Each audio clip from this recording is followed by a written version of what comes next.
Stillman and Company, 102.5, 106.3 The Game, streaming live on Twitter, Twitch, YouTube, and Facebook live from the Busy Bee Plumbing, Heating, and Air Conditioning Game Nashville studios. Ian is here today. Hello, Ian. What up, what up? Caroline will join us for the entire 5 o'clock hour today as we celebrate Caroline's success. But I'm bummed out. Are you bummed out, Ian? Yeah, a little. I've been bummed out all week. Not that I didn't know Caroline was leaving, not that I'm not happy for Caroline. I'm just bummed out. Not that Caroline's really going all that far, and she'll be filling in on this program when I'm out and such whatnot. I'm still bummed out. TD in an hour for the TD Power Hour, which of course everybody loves, so we're also excited about that. So Brian Callahan has done another podcast. I got to tell you, I think this is great because I think Brian Callahan, when he does these podcasts, I think he sounds great. I think it, as a Titan fan, it's like, hey, you know, this coach, he's got a little something to him. You know, he does these very, very well. But he did the Adam Schefter podcast, and for the umpteenth time, he was asked about Will Levis. And for the umpteenth time, Brian Callahan pushed those chips into the middle on talking about how excited he is about the future of your starting quarterback. And what have you seen so far from your quarterback in Tennessee, Will Levis? See a lot of the same traits with his mental makeup. I mean, he's one of the most coachable quarterbacks I've been around. It's fun because he's a young player, so he's impressionable. He's in a formative period in his career. His work ethic, his desire. I think it was really fun to watch him play last year. His intensity and his competitiveness, his toughness that he shows. Those are all the things that are, when you look at what you want the quarterback to be made up as, he shares all of those things with those guys. And so he's got to go earn it on the field. There's no question. But the player, the person, what he's shown so far is what really makes me excited about his ability moving forward. He said something similar on Bussin' with the Boys. He said something similar on the Athletics Football Show.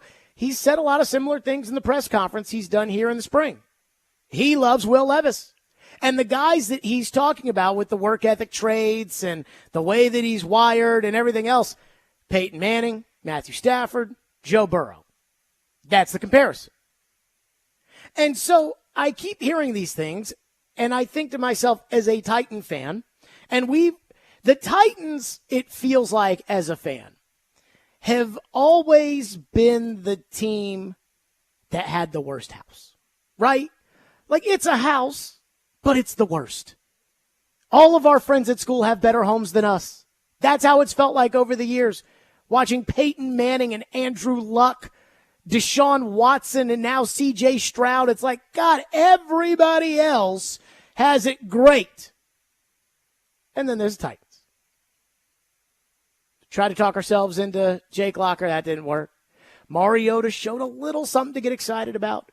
Vince Young burst onto the scene, was the cover of Madden, but ever since Steve McNair went to Baltimore, it feels like the Titans have been wandering the desert like Moses for 40 years. We all want Will Levis to be the guy. Again, I'm speaking as a fan here. I have no idea if Will Levis is going to be the guy. I've said repeatedly, and I will say this probably until the end of the season, that I am right down the middle. I can see this working. He's got talent. He's a hard worker. He cares about football. You're not going to, over this next 6-week break, you're not going to see Will Levis gets into some kind of drama, whatever, that ends up taking away from football. That's not who he is. He's football first. If anything, he works too hard. But at the same time, wanting it and being able to do it are two totally different things. And we've seen a lot of guys that have a high-end talent that, gosh, just if they could, that don't. Like Blake Bortles. And those guys end up becoming backups for about 5 or 6 years, and then after that, they kind of hang it up. Did you know that Marcus Mariota is the backup quarterback to Jaden Daniels in Washington? I just found that out last week. So when it comes to Callahan and all of just the constant praise that he gives Will Levis, the excitement that comes out of his voice when he talks about how he's excited to coach him and he loves the growth and said he's made of the right stuff and all the different podcasts he's been on. As a fan, I am incredibly excited about my team and my quarterback. but they haven't taken a meaningful snap yet. And we have to remember every time, the thing about this show is we want to know the why. So why is Brian Callahan constantly pumping up Will Levis? Is it the toxic positivity we've talked about? Is it the sunshine pumping? Is it the everything's great here? We're awesome. Everybody's wrong about us. We're going to be great. Tyler Boyd says we're loaded. Calvin Ridley says Traylon Burks is a combination of AJ, Julio, and T.O. Like, is it that? Or is it that he really does see all of that in Levis? And the truth is, nobody knows what's in Brian Callahan's heart. It's like when Joe gets all high and mighty about Mike Vrabel's New England comments and how they didn't mean anything. Joe doesn't know that. Joe doesn't know what's in Vrabel's heart. But that's what Vrabel told him. So I shouldn't say that's what Vrabel told him because I don't know that. I assume that's what Vrabel told him. So that's why he's so adamant about it. But who knows what was in Mike Vrabel's heart when he said those things? So who knows what's in Brian Callahan's heart? But when I hear him say the same things over and over and over again, as a fan,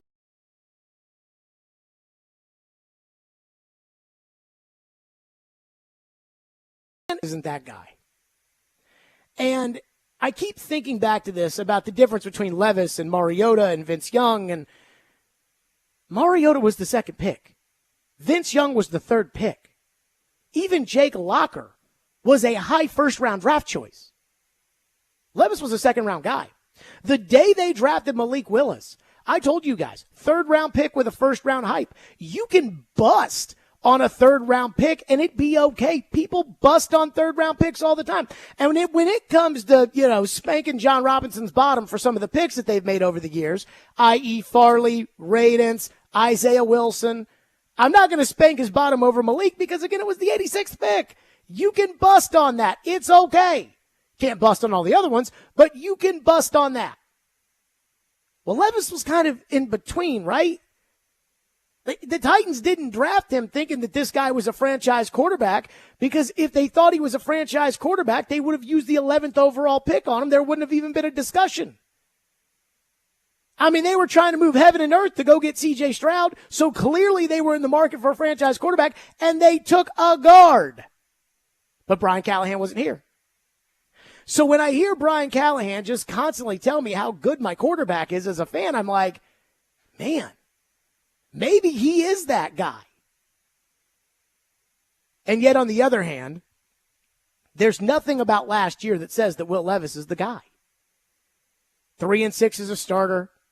It's not very good. 58.4 completion percentage. 33.2 QBR. Although, let me say this.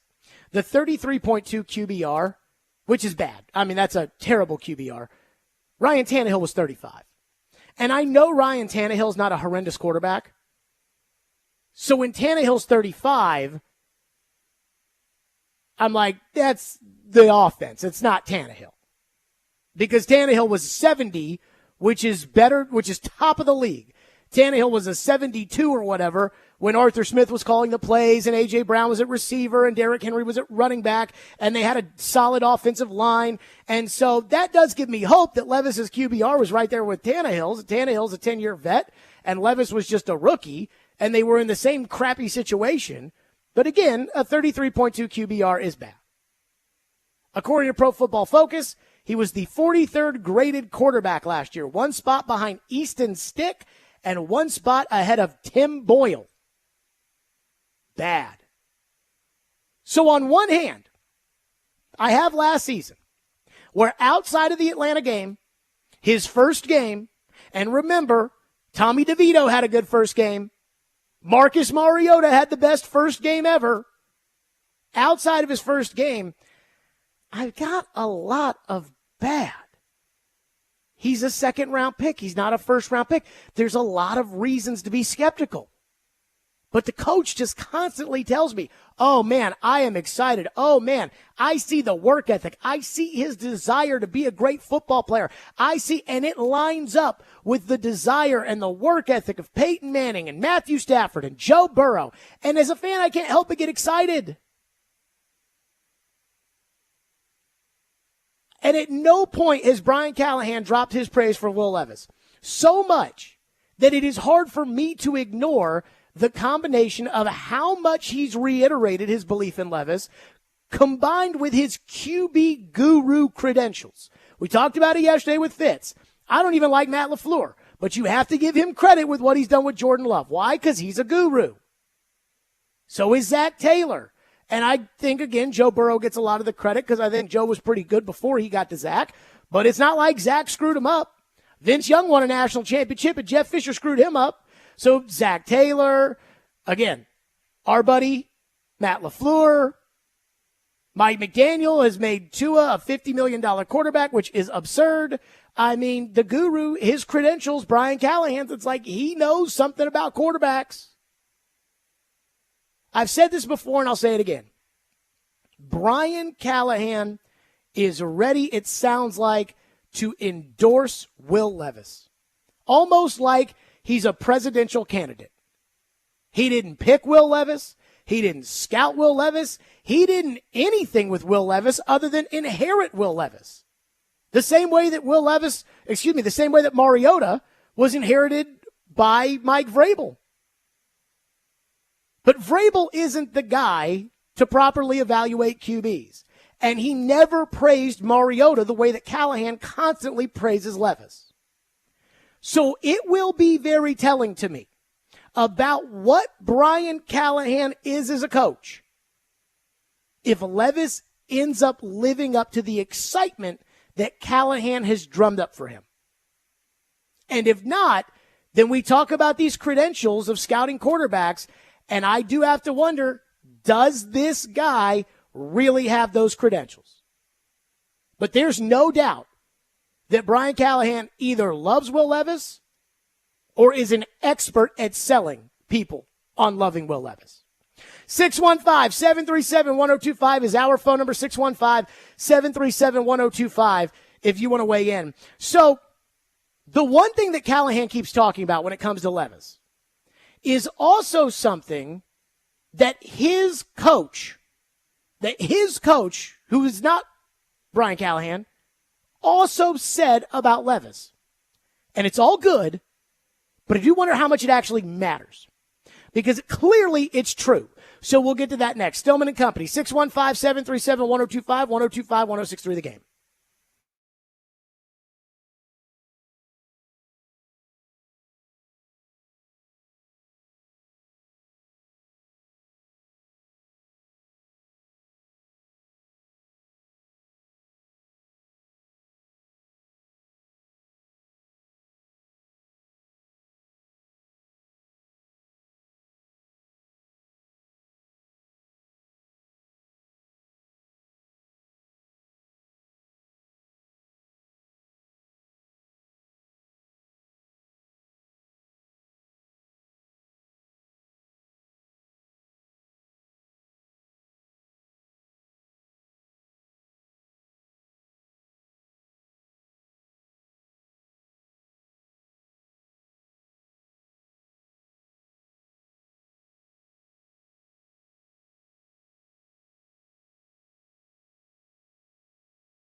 No, I don't have to say much to Will about that. He's usually pretty dialed in to getting better every day, and I think he's excited. I think he's excited about what's around him, the players that are on our team, the players that we've added. I think he's optimistic about how he can perform and the jump that he can make from his first year to his second year, which you see a lot with players in the league. He got a little taste of action last year, played some, did some good things, did some things he needs to improve on, but ultimately has enough experience to draw back on it and really make the jump and the improvements in the areas that he needs to as a full-time starting quarterback. And so he should be very excited, but he's also doing the requisite work that's required of him to do his part, and that's been fun to see. Brian Callahan, every podcast interview he does, every press conference, he stops short of saying, oh yeah, he's going to be a franchise quarterback. He stops short of that. But it's always like, yeah, he's putting the work in. He's translating it to the grass. I love being around him. I love his attitude. I love how hard he works, how much it means to him. I think it was the Bussin' with the Boys interview that Callahan said he's made of the right stuff. He loves them.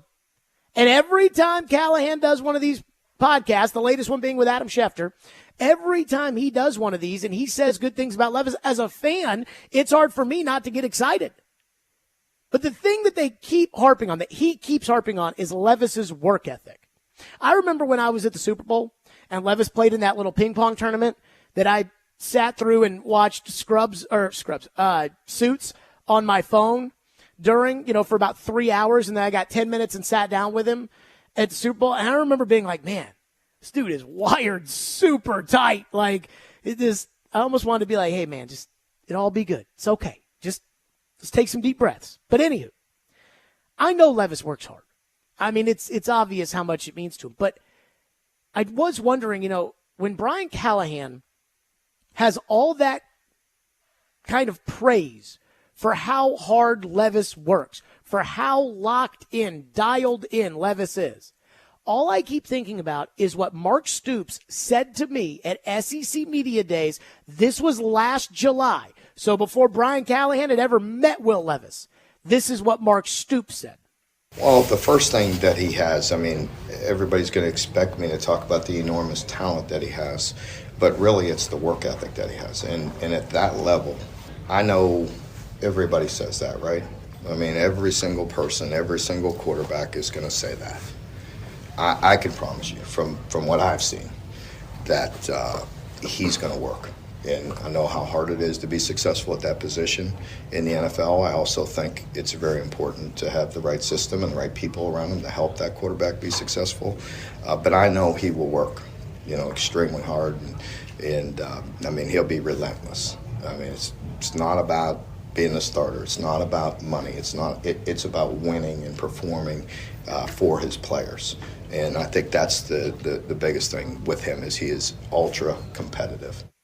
It kind of sounds like a lot of the things that Brian Callahan said, which makes me ask this question. How much does that matter as far as whether or not he will become a franchise quarterback?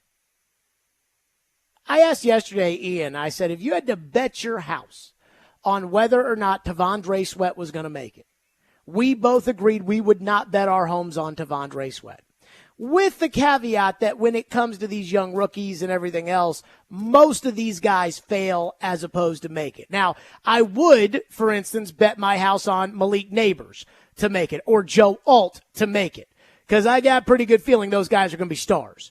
But we're talking about a second-round pick, and even the guys that are picked in the top 10 don't always pan out, as we learned with Chance Warmack, which takes me to kind of the idea that if you asked Mark Stoops, just listening to that cut right there, if you asked Mark Stoops, would you bet your home on Will Levis? I think he would.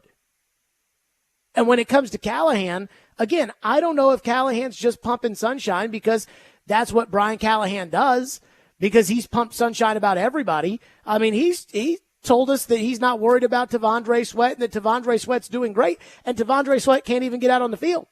They're telling me that Nicholas Petit-Frere doing a great job. Nicholas Petit-Frere can't even get out on the field. So how can I know that they're doing a good job? But I just assume that he gets up there and says everybody's doing a good job. But again, with Levis, the praise has been consistent, and it's been focused on one thing, And that's the effort, the desire, the just what's inside your heart. And that's the same thing that Mark Stoops was sitting there saying, like, hey, trust me, that kid's heart is where it needs to be if you're going to be a great quarterback. I mean, as much as we talk about Levis's social media stuff with the mayonnaise and the banana and the taking pictures of himself and all of that kind of stuff, when I hear these quarterbacks from yesteryear talk to the new quarterbacks, it's always kind of about how, like, the things that really matter are your teammates. The things that really matter are you putting the work in, are the film study, the coaching, the everything else. And then the guys that have been in charge of Levis, Vrabel, well, I mean, I don't even know how Vrabel feels about Derrick Henry, honestly. So take aside what he said because he never praises anybody. But Mark Stoops can't say enough good things about how hard Levis works. I mean, again, that cut, he says it's easy to start with the talent. I mean, that's easy. We talk about the talent. He's got enormous talent. But that's not where I'm starting. I'm starting with his work ethic. I'm starting with his passion. I'm starting with the fact that this isn't about the money. This isn't about the fame. It's about his team and his players. And it's like, man, how much does that matter? Like, how much does wanting it matter when it comes to being a franchise quarterback? Because I can guarantee you Tom Brady wanted it. Peyton Manning wanted it. Aaron Rodgers wanted, past tense, it. I don't think Jay Cutler wanted it. Like, I mean, really, truly wanted it. I don't think he wanted it. Which takes me to Levis. If he truly wants it, is that enough when you've got that level of skill? Is that enough to make certain that, other than injury or something like that, that he's going to make it? And I just don't know the answer to that. And that's where, again, like if a genie from the future could come in here and tell us what's going to happen with Levis, it would make things a lot easier because really the entire future of the franchise right now is pointed in that direction. Now, look, we've seen this with quarterbacks all the time. It doesn't take much for an entire organization just to, okay, we're moving over here. Alex Smith was the Kansas City Chiefs. They had a bad playoff game against the Steelers, and it was like, okay, let's go draft Mahomes. Let's turn our attention over here. But right now, all of that is pointed in Levis's direction. Everybody wants him, that's a Titans fan, wants him to. If Vince Young had his work ethic, there's no doubt in my mind Vince Young would have been a gold jacket guy. That's how much talent Vince Young had. I am convinced of it. Oh, well, Vince wasn't good with the teammates, and Vince was at TGI Fridays, and Vince was – I never heard one of Vince's coaches talk about him the way that Mark Stoops, Brian Callahan talk about Will Levis. If Vince Young had that, I really think that he would have been unstoppable. But again, how much does that mean in terms of whether or not Levis is going to be the franchise quarterback? Because if Levis is going to be the franchise quarterback and you end up getting to pay him $300 million or whatever it'll end up being by the time he comes due, oh my God, it'll just be such a breath of fresh air. But again, we just don't know. 615-737-1025. Let's get to some of your phones on this. 615-737-1025, and we will do that next here on Stillman and Company. Again, TD at the top of the hour, 615-737-1025. Purchase your tickets now for the Music City Grand Prix at the Nashville Super Speedway, Friday, September 13th through Sunday, September 15th at MusicCityGP.com. Use promo code GAME for a 20% discount now through June 16th.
He's got his process. He's going to take a little time for himself, spend some time with his family, and then he's got a little trip with some of those receivers planned, a little bit of a work bonding and enjoyment trip, if you will, a chance for those guys to go get their minds right for the season. And then I know he'll take a little bit of time off of throwing just because that's usually what quarterbacks do, and then they come back in July and start ramping up probably 2 weeks before training camp to get ready to roll. So he's got a good process in place.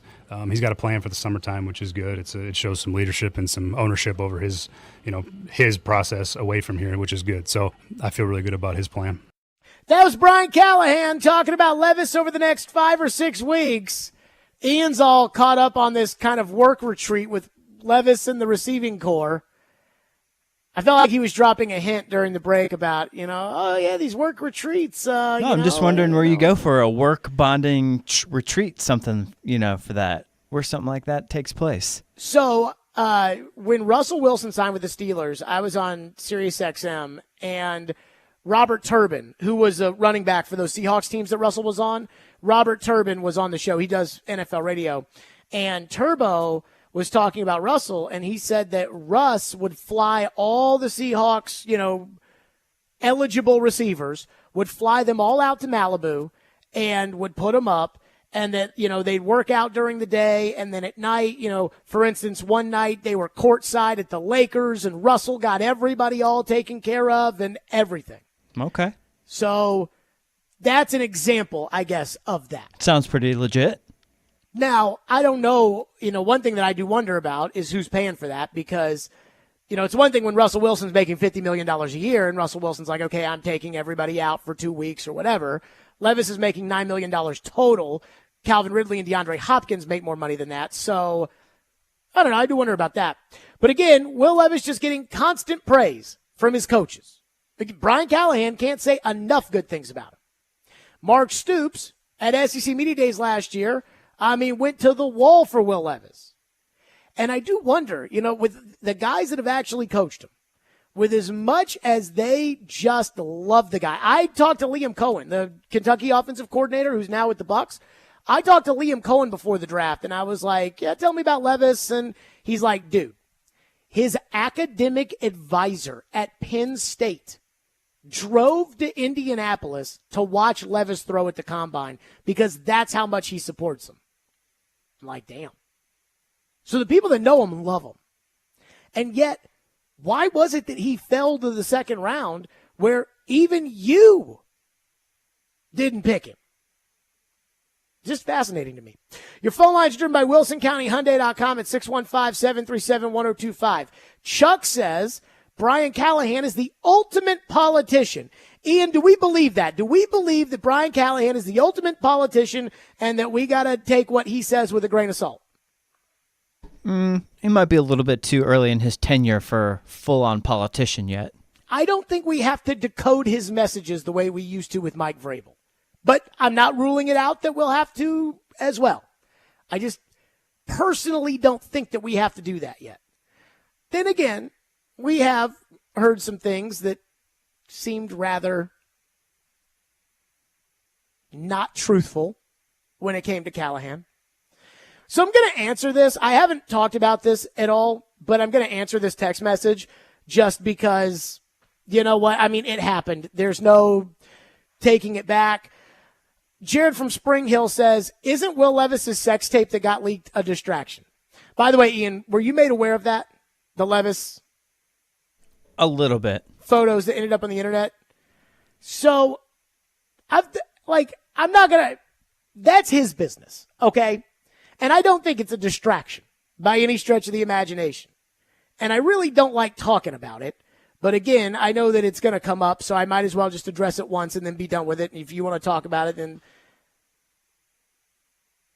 I don't think that really has anything to do with you being a quarterback. Tom Brady just had a sold-out Foxborough Stadium, Gillette Stadium, to be inducted into the Patriots Hall of Fame.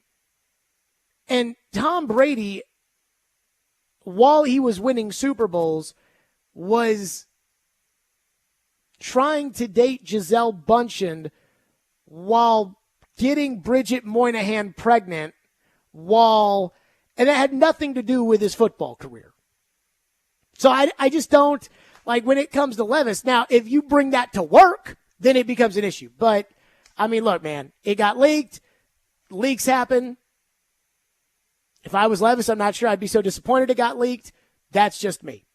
One texter says Aaron Rodgers did not want it that bad. One Super Bowl and he was done. He phoned it in after that. And I disagree with you about Vince Young. Fisher and Norm Chow killed Vince Young's desire to play the game.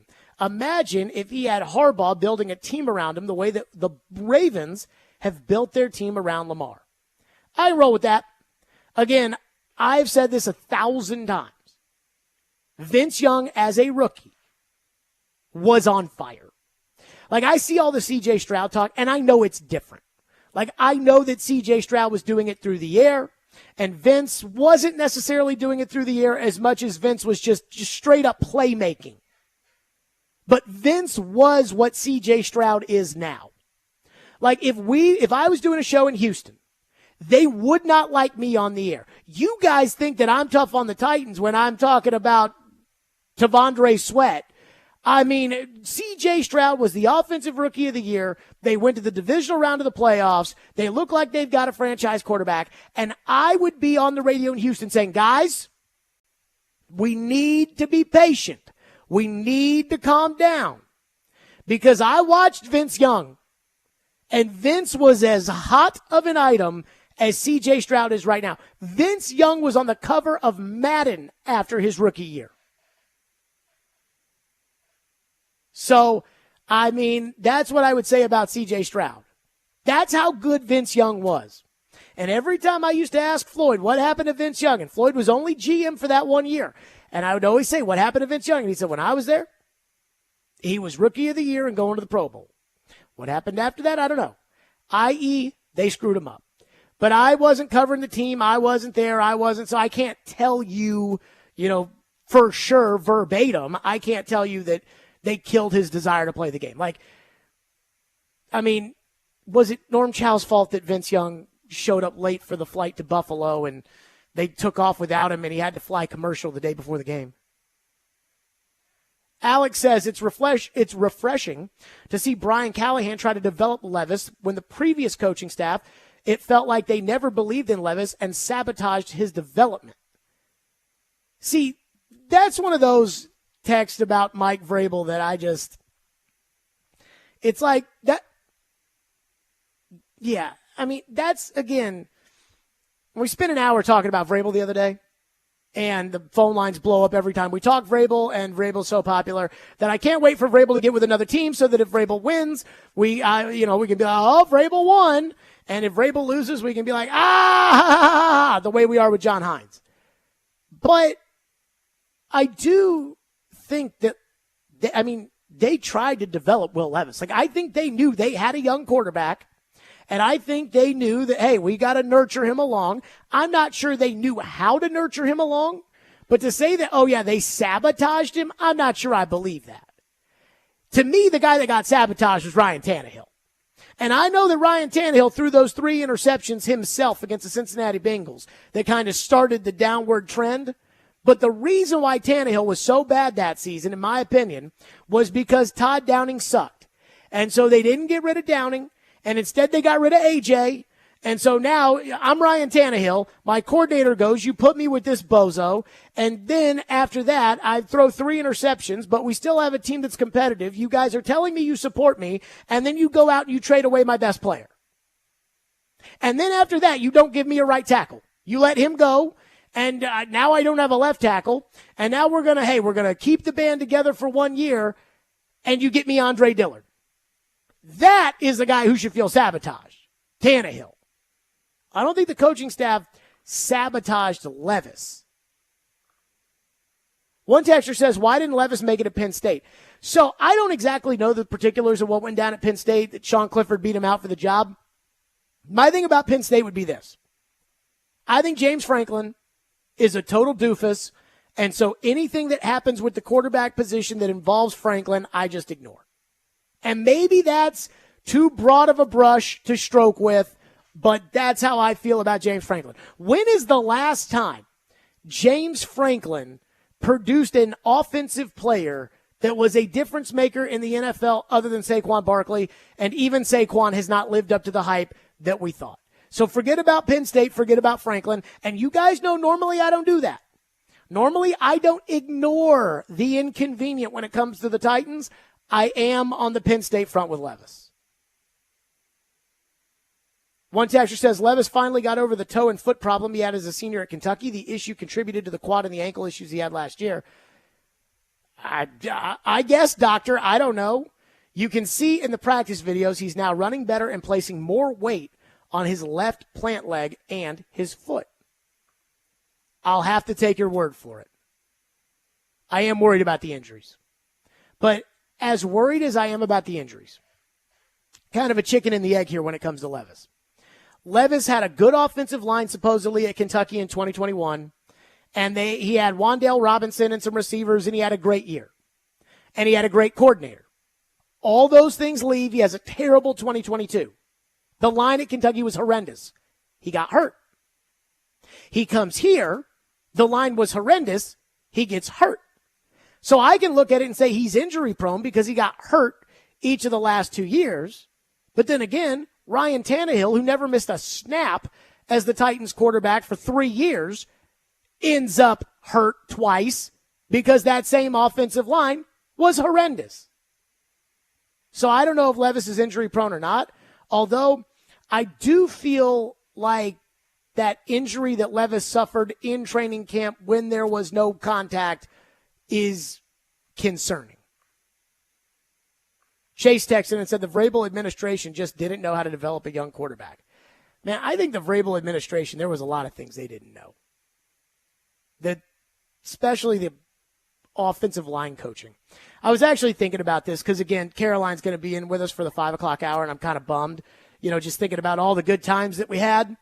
And one of the things I was thinking about was at the Super Bowl last year when the Titans dropped the news at like 2 o'clock that Tim Kelly was going to be promoted to offensive coordinator and Jason Hodeling was going to be the offensive line coach and Tony Dews was going to move from running backs to tight ends and they were going to hire Justin Outman and all those things.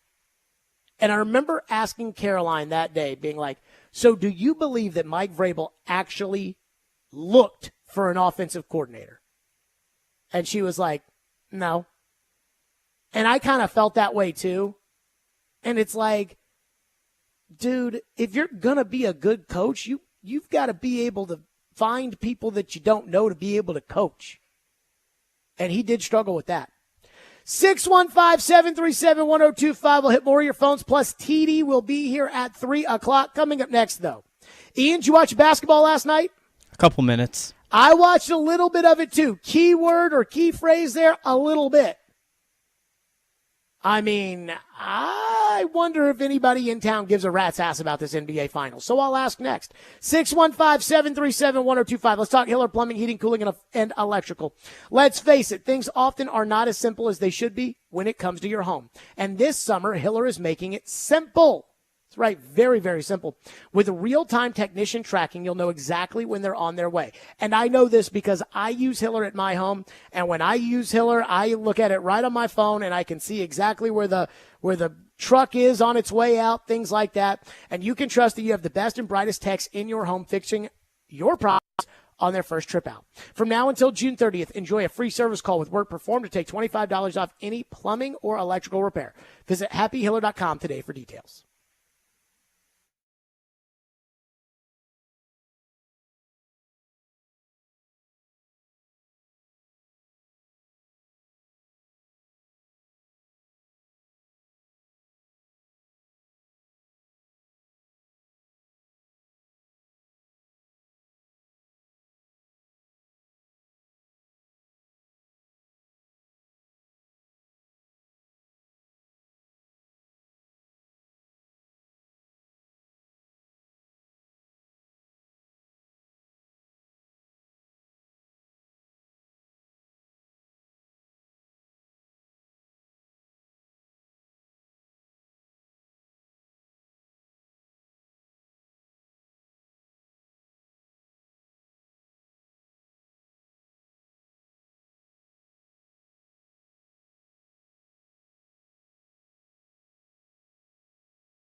Brown on top, holding between the rings. Now goes to his right against Hardaway. Stops, top of the circle, pops a jumper and connects. Jaylen Brown, 30 points. What a second half. Last year we were down 0-3 in the conference finals, and we really felt like, we were going to come back, and we almost did. We was a sprained ankle away from having like a real shot. So, we're not relaxing or anything like that. That was Jason Tatum last night. That call, ESPN Radio. You can hear ESPN Radio's call right here, 102.5 The Game, of the NBA Finals. Now, I'm not telling people not to listen to the NBA Finals on 102.5 The Game. We want everybody to listen to 102.5 The Game all the time. But I got to ask a serious question, which is, there are times where I'm like, is this just me? Or is this how everybody feels? So is it just me? Or does everybody that I'm in the orbit with in this town, does nobody care about the NBA Finals? I put it on last night, and it was a close game. I was sitting there, had it on. It was close. I'm like, oh, yeah, it's a 6-point game. And a 6-point game in the NBA can be a 1-point game, a tie game, and then all of a sudden we're taking time out, moving the ball across the court and all that kind of stuff. And yet, as it was on, I wasn't even really paying that much attention. Here's what I can tell you about last night's game. I can tell you that Luka Doncic picked up a blocking foul, and they challenged it, and it was his 6th foul at the end of the game when it was really close, which is the moment of a time where Luka Doncic should not be fouling out. I can tell you that Jaylen Brown played really well, and I can tell you that, who was it? P.J. Washington went to the free throw line, and Mike Breen told a story about how his dad had season tickets to the Mavericks, and he was like, not nosebleeds, though. He had great seats. I'm like, oh, you want to tell us where the great seats were, like section 120? I was like, what's going on here? I just don't care. Ian, do you care? This is basketball. This isn't a sport that we don't care about. Basketball, grew up loving basketball. I just don't have it in me to care. No, I really don't care either. I watched some of the Knicks and Pacer series, and that's about it. I'm sitting here thinking to myself, like, repondering my childhood. Repondering, I don't think it's a word. Pondering my childhood. Thinking about how much I love the NBA. I grew up in the Jordan era. I loved Michael Jordan. Michael retired, and I used to root against Shaq and Kobe and the Lakers, but that was just as much fun. Like, I was rooting for Pippen in Portland. Then I was rooting for those Sacramento Kings teams. I was rooting for Iverson when they played in the finals. I loved Iverson. And then after that, I'm trying to think, then it kind of became, it was still Shaq and Kobe. Then they broke up. I was on Shaq's side. I liked LeBron in Cleveland. Then LeBron went from Cleveland to Miami, and I hated LeBron. And then he went back to Cleveland, and I liked LeBron. And I remember those first couple of Cleveland Golden State finals, like those were, everybody was in. Everybody was watching. Everybody was. And I don't know what it was. Kevin Durant goes to Golden State, kind of ruins basketball for everybody. But then basketball went back to normal. And yet, the first 2 NBA finals during COVID were off, so it wasn't like it was a big deal. But I don't really remember caring much about the Denver Nuggets last year in the finals, and I just don't care now. And it's like the NCAA tournament in basketball, I don't care about college basketball during the regular season anymore, but when it comes to March Madness and the Elite Eight and the Final Four I'm watching that now. And I watched the women's Final Four. So I don't know. And the NBA TV ratings aren't very good. And the NBA All-Star Game is terrible now. And yet they're about to sign TV contracts with ESPN and NBC and Amazon that are double the amount of money they're making now. So I don't know what it is for me. Chuck says the WNBA is more exciting now. The NBA has gotten boring. Agreed, but like last night's game was a close game. And yet, even though it was a close game, it was still boring. Like, I still was like, okay. Randy says, for me, the third best sports day of the year is the day after the last NBA game of the year. You know, Fitz was talking about how Caitlin Clark at Yahoo Sports, Caitlin Clark does more traffic for them than anything Mavs or Celtics related, which I completely believe. But at the same time, I'm like, does the NBA really register where Stephen A. and Skip Bayless and Shannon Sharp and all these TV shows just talk NBA all the time? It's like, I'm so happy that the NBA is going to be over soon, because then when I flip on ESPN, they might be talking football or even baseball. I could do baseball. You want to talk baseball? I mean, I didn't watch any baseball over the weekend other than college baseball. I didn't watch, the Dodgers were playing the Yankees, and I didn't watch it. And I know that was kind of a big showdown series. But if you want to talk some baseball, I can watch you talk baseball. I cannot watch TV when they're talking about, the Lakers coaching search. I just can't do it. What is wrong with basketball? One texter said, I watched every minute of USA versus Brazil and 0 minutes of the NBA Finals. What did we play Brazil in? Friendly. Just an international friendly. Soccer? Yeah. Trey says NHL ratings are up big and the NBA is down. Thoughts? Well, the ratings I don't think are very good for the final because it has a Canadian team in there. But I do think that the gambling, and how much it's been, like, if you're a gambler, you want to gamble. I think that helps the NHL a lot. Hockey is an incredibly fun sport to gamble because you can go live lines, you can go, points, goals, like puck line. I mean, I think hockey is an incredibly fun sport to bet. And I think that will continue to grow. I actually think that what sucks for hockey is that the Rangers didn't make it to the finals, because I did feel like, how all the decision makers for all these organizations all live either in New York or close to New York. And so they all think that New York just hangs the moon, which is why we got nonstop New York Knicks talk. When the TV ratings across the country say that the New York Knicks actually don't matter that much, I was kind of hopeful that the Rangers would get in there, because then I think that would get more people to talk Stanley Cup final. And when Florida got in there, I was like, this is going to be a fun final because these are two very exciting teams, but it's probably not good in terms of growing the game and getting more people to watch. But those ratings are up for the NHL, and they are down for basketball. And apparently they're going to put a conference final, I think, on Amazon every other year now with this new TV deal. I mean, you're going to make more money off of it, but I don't know how many people are, let me go to Amazon to watch basketball tonight. But who knows? By the time that happens, this all may be cable and it just may be a total, who knows what it'll be by then. All right, TD is next. 615-737-1025. TD joins us for the Power Hour. His thoughts now that the offseason is officially over. Where does he think the Titans have improved? What does he think they can feel good about?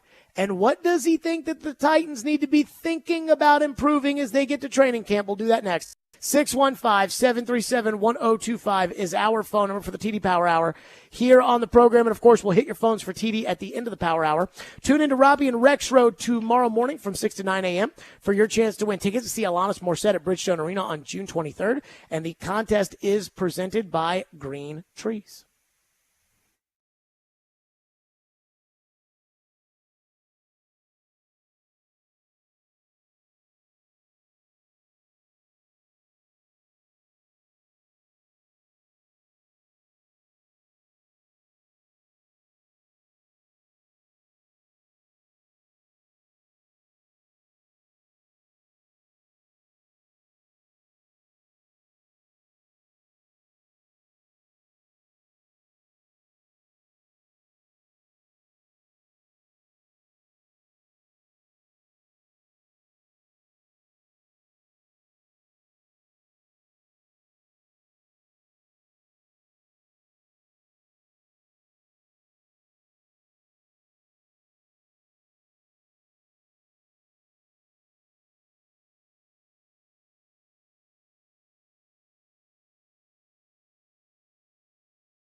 Stillman and Company, 102.5, 106.3 The Game, streaming live on Twitter, Twitch, YouTube, and Facebook live from the Busy Bee Plumbing, Heating, and Air Conditioning Game Nashville studios. It is a Thursday at 3 o'clock, which means we are joined by the man, Teron Davenport, presented by ESPN Bet Sportsbook. TD, how are you? Doing really well, man. How are you? I am absolutely wonderful. You know, I used to, when I was younger, this time of the year say, oh my goodness, now that the off season's over, can we just speed it up and get to late July for training camp? Now, because I know that life is finite, I'm like, let's enjoy the summer a little bit around here, at least personally, one way or another. But the off season is officially over. You know, the next time the Titans get together, TD, it'll be for training camp. So let's start right off the top. Your kind of observations from what you saw this offseason and where you feel like the Titans can really feel good about themselves. Yeah, I think they could feel good about the secondary, the cornerback position specifically. You got some young corners, rookies that is, that came in and showed that they're going to be guys to watch when training camp comes, and showed that they were some pretty good additions, right? Jarvis Brownlee Jr., he had the pick. Of course, Bryce Oliver slipped, and he was right there, and he found an interception, and he ran it back. But you look at further than that, he's been pretty sticky in coverage. Obviously, you know, everything isn't going to go right. Nick Westbrook and Kenny got him for a touchdown. Gabe Jeudy-Lally has done an excellent job just standing out, showing that he could be a solid press corner. So he's going to be somebody else to watch. They could definitely feel good about that. I think they could feel good about the depth that they have at wide receiver. You know, you see these guys. I mean, look, they haven't made any plays to where you're like, oh, wow, they're going to be unstoppable. But you just see them in action and you see things coming together. I think that's something they could be comfortable with. But the question marks remain, and I think that's something that you have to look at. And, you know, when you talk question marks, I think you start with Treylon Burks, right? Because you say, okay, how is he going to be? You know, how is he going to approach what has happened? You know, is he going to, on the field, show how upset he is that somebody else is getting the guaranteed money that, you know, if everything would have went right when he got drafted and up to this point, he would be next in line for? Is he going to show that even though the opportunities will be limited, he'll maximize every one? We don't know. The question marks also extend to this offensive line, okay? I know that they're confident that between Nicholas Petit-Frere and Jalen Duncan, they have somebody that's going to emerge as the right tackle, but what if they don't? That's a question, right? Right guard seems to be coming into his own. So those are the things that, you know, the good and the bad that you have to look at overall. And I think, you know, there's more that we could get into, but those are the things that come to mind immediately. When I think of question marks, you know, and you brought up the offensive line, I kind of laughed because you were like, you know, it's got to start with Treylon Burks. I was like, for me, it's right tackle. But when it comes to the offensive line, even if, let's say, they had gotten the top right tackle on the market and had gotten Robert Hunt to play guard, even then it would still be hard for us to really have a feel about the offensive line because they haven't put the pads on yet. There hasn't even really been a lot of, you know, offensive line versus defensive line, you know, so far. So I do wonder, you know, Bill Callahan says good things, Brian Callahan says good things, but even for them, don't you think there are some question marks that they have that they're kind of kicking around saying, okay, when we put the pads on, when we get more physical, you know, we hope to see this, but we're nervous we might not? Well, yeah, I think Brian Callahan said that himself when he spoke about, you know, J.C. Latham. You know, everything up to this point he has said showed, but, I mean, there is a lot more that has to be shown, a lot more that will be learned and come to be on display when the pads come on. So they're definitely taking that approach. I don't think, you know, and that's the thing I think is I was just talking about this on another outlet. That's the thing that I think is gone wrong, you know, as a lot of people look at the process of moving from Mike Vrabel to Brian Callahan. They're not allowing Mike Vrabel to have been Mike Vrabel and Brian Callahan to be Brian Callahan. They're two different people. No two people walking this earth are the same. And so I think, okay, you recognize the differences, but you know what? Like, one is history and the other one is now. So just focus on what you have now. And just because he's not out there dog cursing this person or that person doesn't mean that he's not capable of it, and doesn't mean that it's all just, hey, sunshine and butterflies and the angel playing the harp. Like, when it comes time to get aggressive and go at somebody the way that a coach has to do it, I firmly believe Brian Callahan is capable of doing that. And I've heard stories. So I think, that's something that we have. Just because he's not saying to us in press conferences, you know what, so-and-so is just terrible, or so-and-so needs to get this, and this together, doesn't mean that it's not happening behind closed doors. I believe that they got things buttoned up pretty well there. I believe this coaching staff is going to be solid for these players. Well, and not only that, Callahan hasn't gotten into it with anybody in the media either, which Vrabel, when did you show up? Did you arrive before Vrabel was hired, or? No, I was there. I got here July 30th. I was here on day 2 of training camp. Okay, so when Mike Vrabel got the job, it was really weird at the beginning. People used to just stand around the coach like it was a locker, and people would ask questions and hold out their recorders and things like that. And Vrabel just in the middle of a press conference would be like, "Why are you guys standing around me? Everybody go sit down somewhere, everybody." And that's when the chairs came in. And then Vrabel in the middle of a press conference goes, "You guys aren't going through their lockers, are you?" And it's like, Mike, have you played in the NFL? Like, well, even when he was a player, he had funny interaction with the media. And I would say this also, as a coach, like, there up until, COVID, we would have those sidebars with him after practice. Like, he welcomed that. And that was something, frankly, the other coaches on teams that I've covered never did that. You know what I mean? You never had that sidebar conversation, without TV, and it was just, okay, let's get a little bit further into this question that I asked. I didn't see that before him. You know what else is crazy on the Callahan-Vrabel front is, I was talking to my dad about this yesterday. On Tuesday, I did an entire hour talking about Mike Vrabel, and because I heard one thing on Sirius XM about Vrabel, and we played the cut.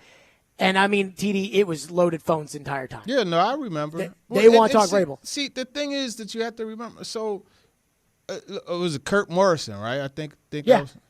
He doesn't know what's going on here. Like, he doesn't know. But the point that I was telling my dad was, like, my dad does not care about Mike Vrabel anymore. Like, he does not, like, that's yesterday's news. I'm on to the new coach. I'm on to the team where they're going. And yet, the fans don't care about Tannehill. Fans don't care about Henry anymore. Fans don't care about Malarkey. But, man, TD, they start talking Mike Vrabel.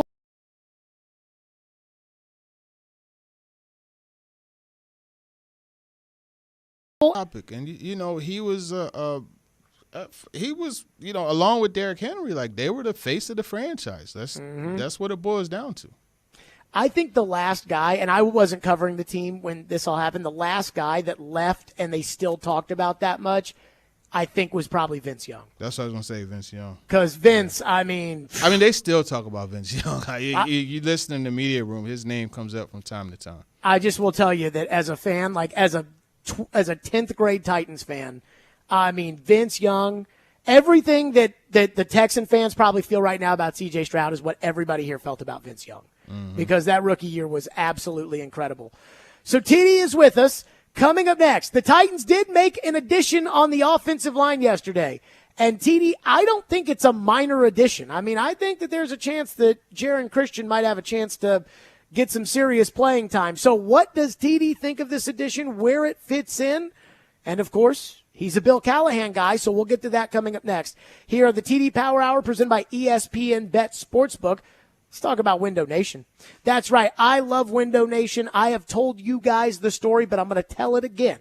That when I had Window Nation out to my home, I thought, okay, they're going to come in here, they're going to give me a sales pitch, and then they're going to sell me on their great windows, and I'm going to end up spending a bunch of money. And They came in, they showed me their windows. They showed me, hey, if you're more budget conscious, we've got this right here, but these are still great windows. If you're looking for, the top of the line, they're right here. If you're looking for the energy saving models, they're right here. I was like, okay, see the windows are great. I was like, all right, do I need to replace my windows? They went around my house. He said, no. I said, what? They drove all this way out here. They gave me this presentation. Their job is to sell windows, and you're telling me I don't need to replace my windows. From that moment on, I knew. I was excited because I'm like, this is an honest company you can trust. I just told Trevor, he was talking to me about windows. I said, give Window Nation a call. They will take great care of you. And they will take great care of you, too, because right now you can save through June 30th on Window Nation's semi-annual sale. Get 50% off all windows, along with no interest for 5 years, plus a bonus 10% savings when you schedule that estimate today. If your inefficient windows are costing you too much for AC and it's getting to be that time of the year, that's a problem. So again, 50% off all windows, no interest for 5 years, and a bonus 10% savings when you schedule an estimate. Call 866-90-NATION or visit windownation.com. Offer ends June 30th, so schedule that in-home estimate today. Call 866-90-NATION or visit windownation.com.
We're a ways away from the official depth chart, but is it safe to say that the right side of your line is going to be pretty wide open when you put the pads on? I think so. I think in all fairness, everybody competing for spots and jobs, I think that's the case.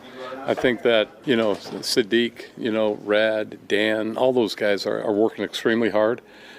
There's a lot of versatility there, guys that we can mix and match at the guard spot and also at center. So I'm still kind of looking for the 2 and the 3 center, trying to find ways to build that depth. and build that contingency, because as you well know, that can go pretty quick if you do hit that injury snag. So we're trying to build depth there, trying to get more experience. So we're cross-training all those guards at the center position.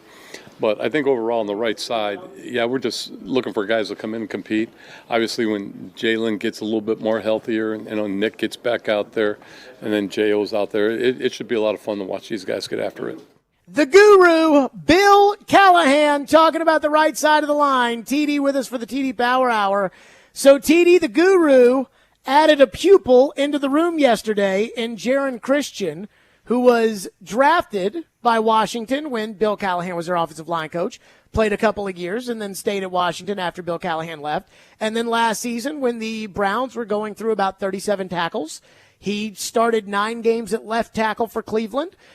Does not have a stellar resume, 25 starts over 5 years or so, but he does have some experience, and clearly the guru wanted him because he's played for the guru before. So what do we make of the Jaron Christian addition, and what do we make of where he may fit in?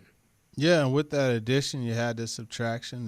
They just released Xavier Gadlin, who was a backup center. I think that increases the importance of Daniel Brunskill, who was asked to fill that role as well as a backup center. But when you look at Jaron Christian, I think I don't believe it's a move that is earth-shattering or anything like that. It's a depth move.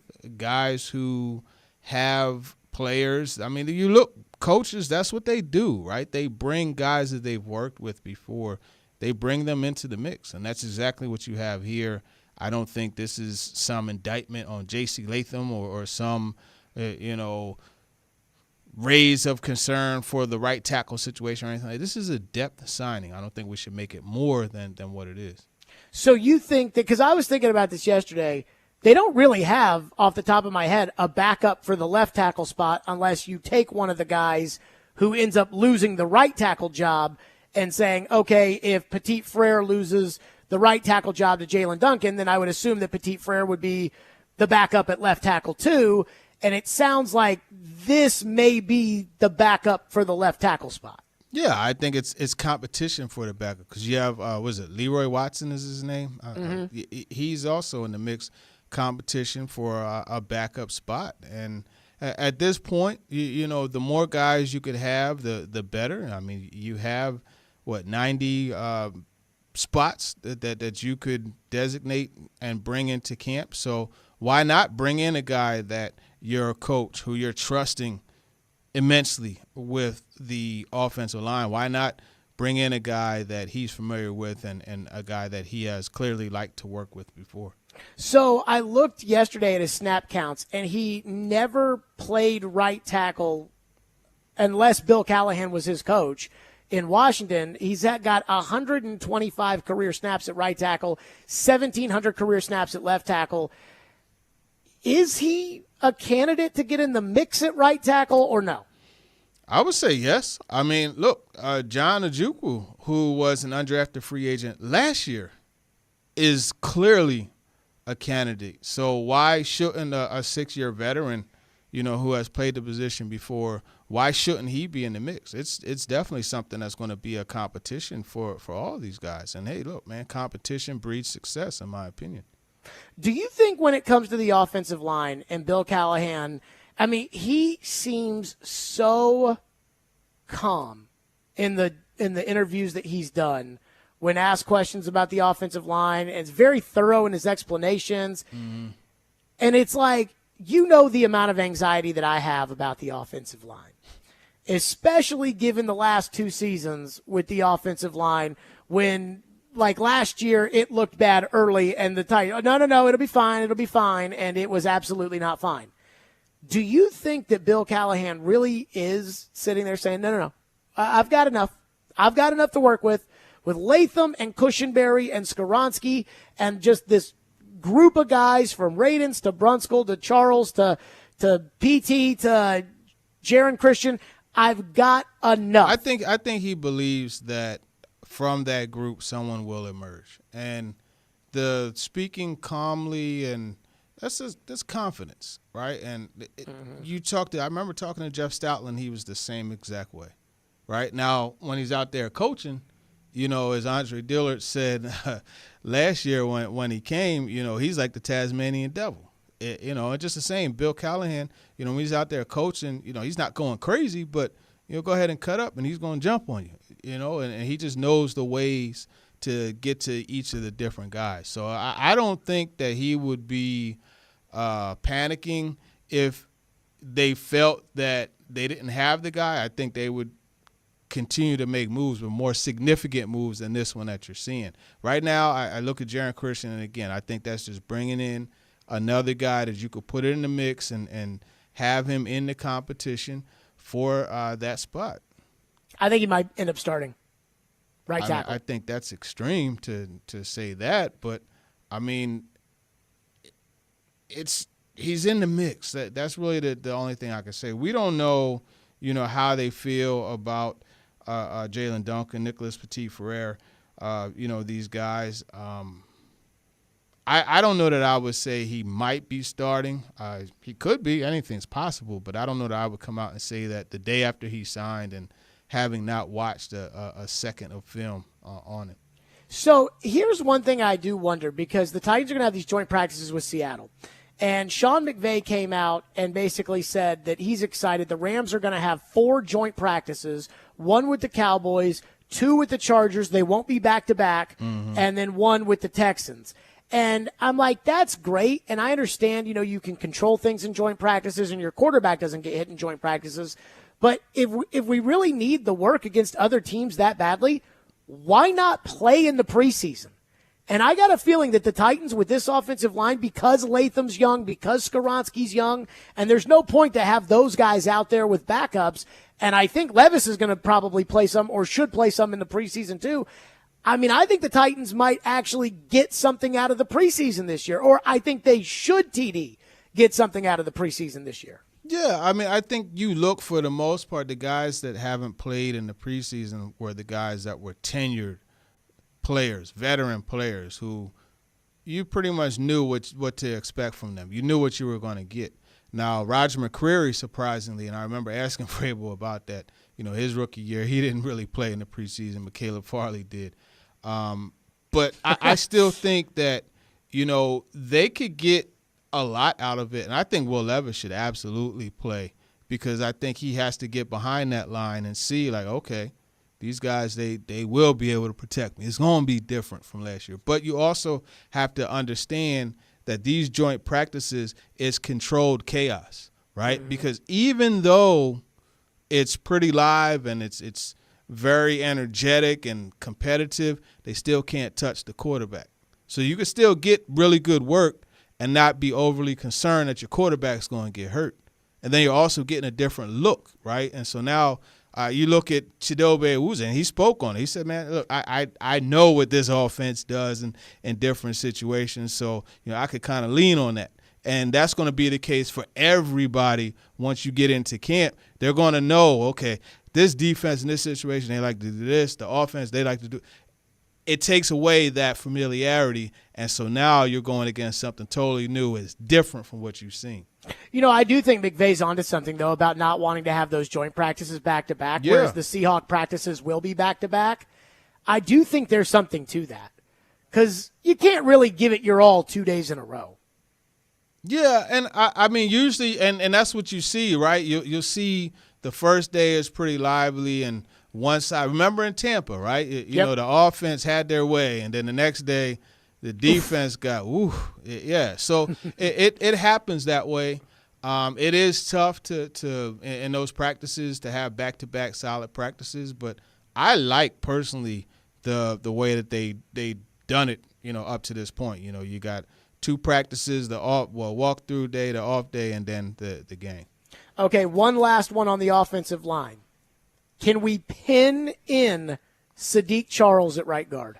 I don't think you pin him in there, but I think he has the inside track. And, I mean, I know Pro Football Focus doesn't have good ratings. And the thing is, I'll just throw that out. I'm not going to. But By the way, I don't think my, you can my pin him favorite in. Pro Football Focus thing, TD. Do you know who the number 1 rated quarterback according to Pro Football Focus is? Who is that? Tua. Yeah. So look, man, take it for what it is. I think a lot of people get so caught up in their ratings, not understanding the league doesn't use their ratings. They use them for the grunt work, right? Rather than have somebody chart how many times number 80 lined up in the slot, they have Pro Football Focus do it. But that doesn't mean that they say, okay, tackle 76 was rated here on Pro Football Focus, so we have to give him this amount of money. People get those things tangled up too much, and it's just the league does not care about their ratings. I bet there is like a terrible GM though that does like. I hope not. Look at it. You know, there's got to be one. They You know probably when a guy look gets at it. They fired? probably look at it out of curiosity. But I'm You know what talking I mean? about would be sitting there and say that we were going to have a meeting and say, okay, who do we like, Coach? Who do we? I really like Sadiq Charles, and the general manager being like in his head thinking, I don't know, he's got a 47 according to Pro Football Focus, so I don't know if I can. Yes. I'm telling you, I think that the horror stories about some guys that are really, really, really bad that come out after they leave. And it's like, oh, this guy, you talk about stupid. This guy was so bad. This coach did so. I bet you there's one lazy GM or coach or somebody that's just stealing money who is literally just like, oh, yeah, well, Pro Football Focus thinks he's pretty good. Though I did hear Brian Callahan say he's like, I've never been in a football operation where people are like looking at Pro Football Focus for like decision-making tools. See? But there's got to be one bad one. TD is with us. Speaking of Pro Football Focus, TD, Pro Football Focus has not totally been high on Justin Simmons, and the league has not jumped yet up into this point. Not to say that those have anything to do with one another, but the league has not yet jumped up for Justin Simmons. But with Marcus May off the board, what about the Titans and Justin Simmons? We'll do that next with TD here on the TD Power Hour presented by ESPN Bet Sportsbook. Let's talk about Twice Daily. That's right. By every metric, Twice Daily is fabulous. And Twice Daily has your cravings, and you can save on every single visit. Stop in and get rewarded. All you need to do is join the Twice Daily Rewards program to unlock special discount savings, enter their sweepstakes, and so much more. Try the new wraps, the Italian, the ham and cheddar, the turkey and Swiss, the Nashville hot chicken, and they are made to order with your favorite toppings so that when you download the Twice Daily app, you can order ahead. Or at Twice Daily, it's snack time all the time, and they've got your favorites like chicken fingers, tater rounds, new pretzels, and more. Get to Twice Daily today. What are you craving?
Oh yeah, there's opportunities to add all the way through. I mean, there's time now we can still add, and then there's also another player movement at the end of the training camp when you talk about roster cuts. But yeah, we're still actively looking. We'll never stop that process. We're always looking to add players that we think can help us in the right places. So I would say that's an open-ended question because it's a constant. Our pro personnel guys are always looking to see where we can get a little bit better and maybe add some competition and some depth. So that door's always open until it's not allowed to be open anymore.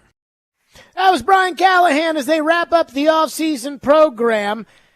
And yet at the same time, Marcus May, a safety a lot of Titans fans had circled, goes off the board to the Dolphins, which leaves a couple of safeties still out there, namely Justin Simmons, the safety from Denver, the former All-Pro, who's still out there.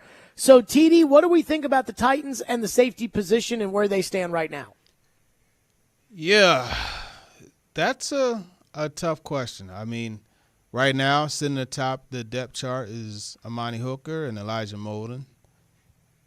Both players have dealt with their series of injuries, so there are some question marks there. You got Mike Brown, you got Matthew Jackson, who, by the way, let me go ahead and shout him out. Matthew Jackson is a Hillsborough high school product, and he is having – it's my neighborhood. He's having a camp next week, June 21st. He's having a camp there. It's a free camp. He's looking for 100 to 150 campers there. So I want to shout him out. What's that date again, TD? So again, it's Matthew Jackson's camp at Hillsborough High School? Yes, it's June 21st, which is next Friday. So definitely check that out. You can look on his IG. He has the flyer posted. I posted it in my stories on IG. I posted it on Twitter also. But, yeah, I mean, you look at the depth there, it's questionable. I think that's the best way to put it, and that's one of those things that we talked about, the questions, that you have coming out of OTAs and minicamp. Okay, what are they going to do if Elijah Molden or Amani Hooker should go down? And it's like ... So which then takes us to Simmons. Diana reported at the very beginning, TD, of the offseason, or the very beginning of free agency, that the Titans were interested in Justin Simmons. And then when they signed Calvin Ridley, she said, yeah, the reason why the Titans aren't interested in Simmons anymore was because of money. And yet Simmons is still around. He was, I think, like a $14, $15 million safety. He's obviously not going to be that at this point in the offseason. Do we think there is an interest still with the Titans and Simmons? And do we know if the interest would be mutual? Do we know if Simmons' game is still top of the line? Like, what do we think of just that particular player? Yeah, I think Simmons could still play. Now, is it at that level where he could come down in the box and match up with any safety tight end in the game? No. Is it that guy that, was playing center field like Eric Davis and the old Reds teams? No. But he is still someone. Throwback. Yeah. He is still someone that can play the position. And obviously, for whatever reason, he's still on the market. I think there's interest. I mean, I don't see what between then and now would cause the interest to be gone. Now, you could have the interest and the two sides not at the same level as far as finances are concerned. That could definitely be the case. But, I mean, he wasn't the same last year, but he still had a pretty solid season, and he still could play. So it's just you don't rely on him to do the same things that he did before, but you can still rely on him to, still make up and be somewhat of an eraser for some of the mistakes that may happen in front of him. What kind of money do you think that would cost? Because I think Byard, didn't he sign for about $7 million in Chicago? Yeah, and it's funny you mentioned that because I was going to say between $6 and $8 million. I think would probably be where I would have a guy like Simmons come in at. And I wonder if, because I think that's kind of where the elder safeties are kind of residing. Like Honey Badger, I think, is in that range. I don't know. I haven't seen a financial on Marcus May, but I do think with Simmons, like, he may look at it and say, okay, I may not be a $14 million player anymore, but I'm a $10 million player. And the Titans could be saying, like, we got $5 million for you. We got $6 million for you. That's all we've got. And that could be something. Or I mean, has there been any scuttlebutt about Simmons, where he may want to go or where he may be looking to go or who's looking at him other than the Titans? I haven't seen anything, honestly. I haven't seen anything. So, I mean, that lets you know what it is. I mean, he is probably, in my opinion, on top. You look at Eddie Jackson. You look at, as you mentioned, Isn't Quadre Diggs out there? Quadre Diggs. You look at some of those guys that are available. I think he's better than all that. I think he was a better player than Marcus May, frankly. So I wouldn't be surprised if he's asking for $10 million. But you can ask for it, but that doesn't mean you're going to get it. If you were Denard Wilson and I went in your office and I said, "Okay, Coach, how badly do you want Justin Simmons? How much do you think he makes this defense better?" What would your answer be? Again, not speaking for Denard Wilson, but you're in his shoes. I would say, yeah, he's going to make this defense better. I like having a guy like him back there that, is going to make sure everybody's lined up where they need to be. I believe he still has some range, so he would help out. Now, I don't know if he's a premier safety in this league still, but I definitely feel having a veteran like that is going to help out, and at the very least give us insurance if either of our top safeties go down. And what do we think this all means for Molden? Because to me, if they don't go out and add a safety, it shows a lot of confidence in Molden. If they do go and add a safety, I'm not saying it shows that they don't have confidence in Molden. You've brought up the injuries between Molden and Hooker, as well. But it does show that they probably look at Molden as like, a starter if he has to be, but we'd prefer him not to be. And so do we think that they have full starter confidence in Elijah Molden, and that's why they haven't gone after one of these guys yet? I think they do have starter confidence in Molden, and that's why they haven't made that deal happen with those guys yet. And when you look at Molden, you got to remember he's never been a full-time safety, right?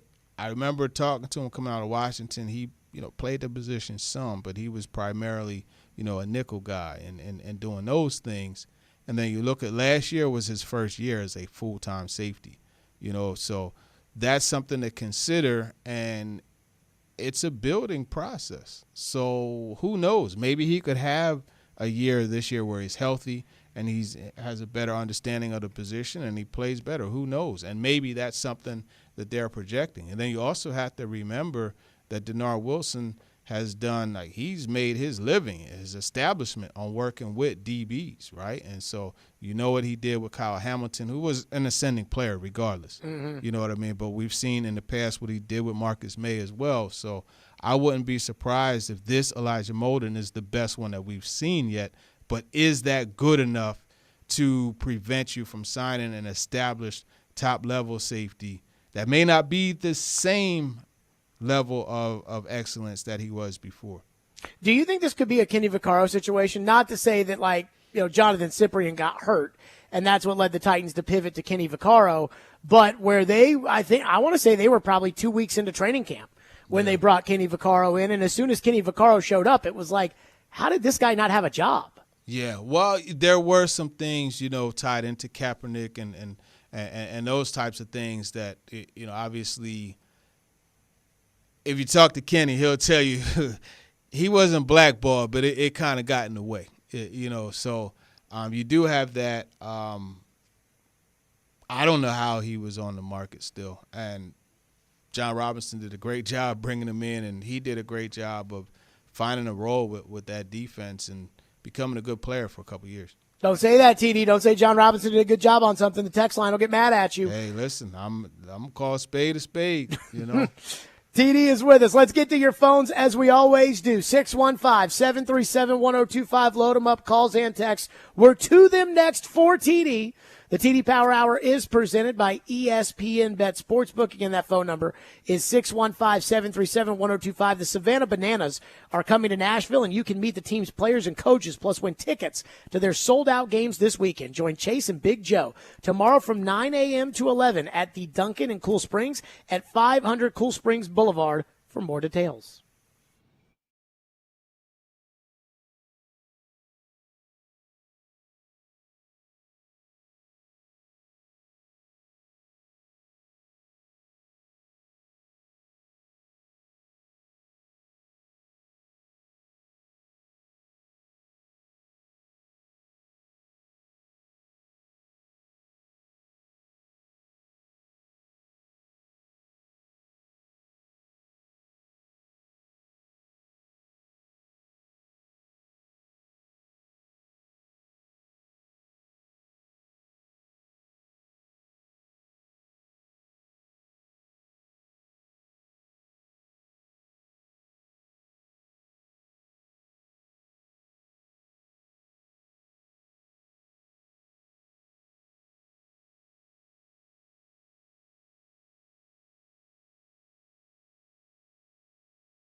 Stillman and Company, TD with us here on the TD Power Hour presented by ESPN Bet Sportsbook.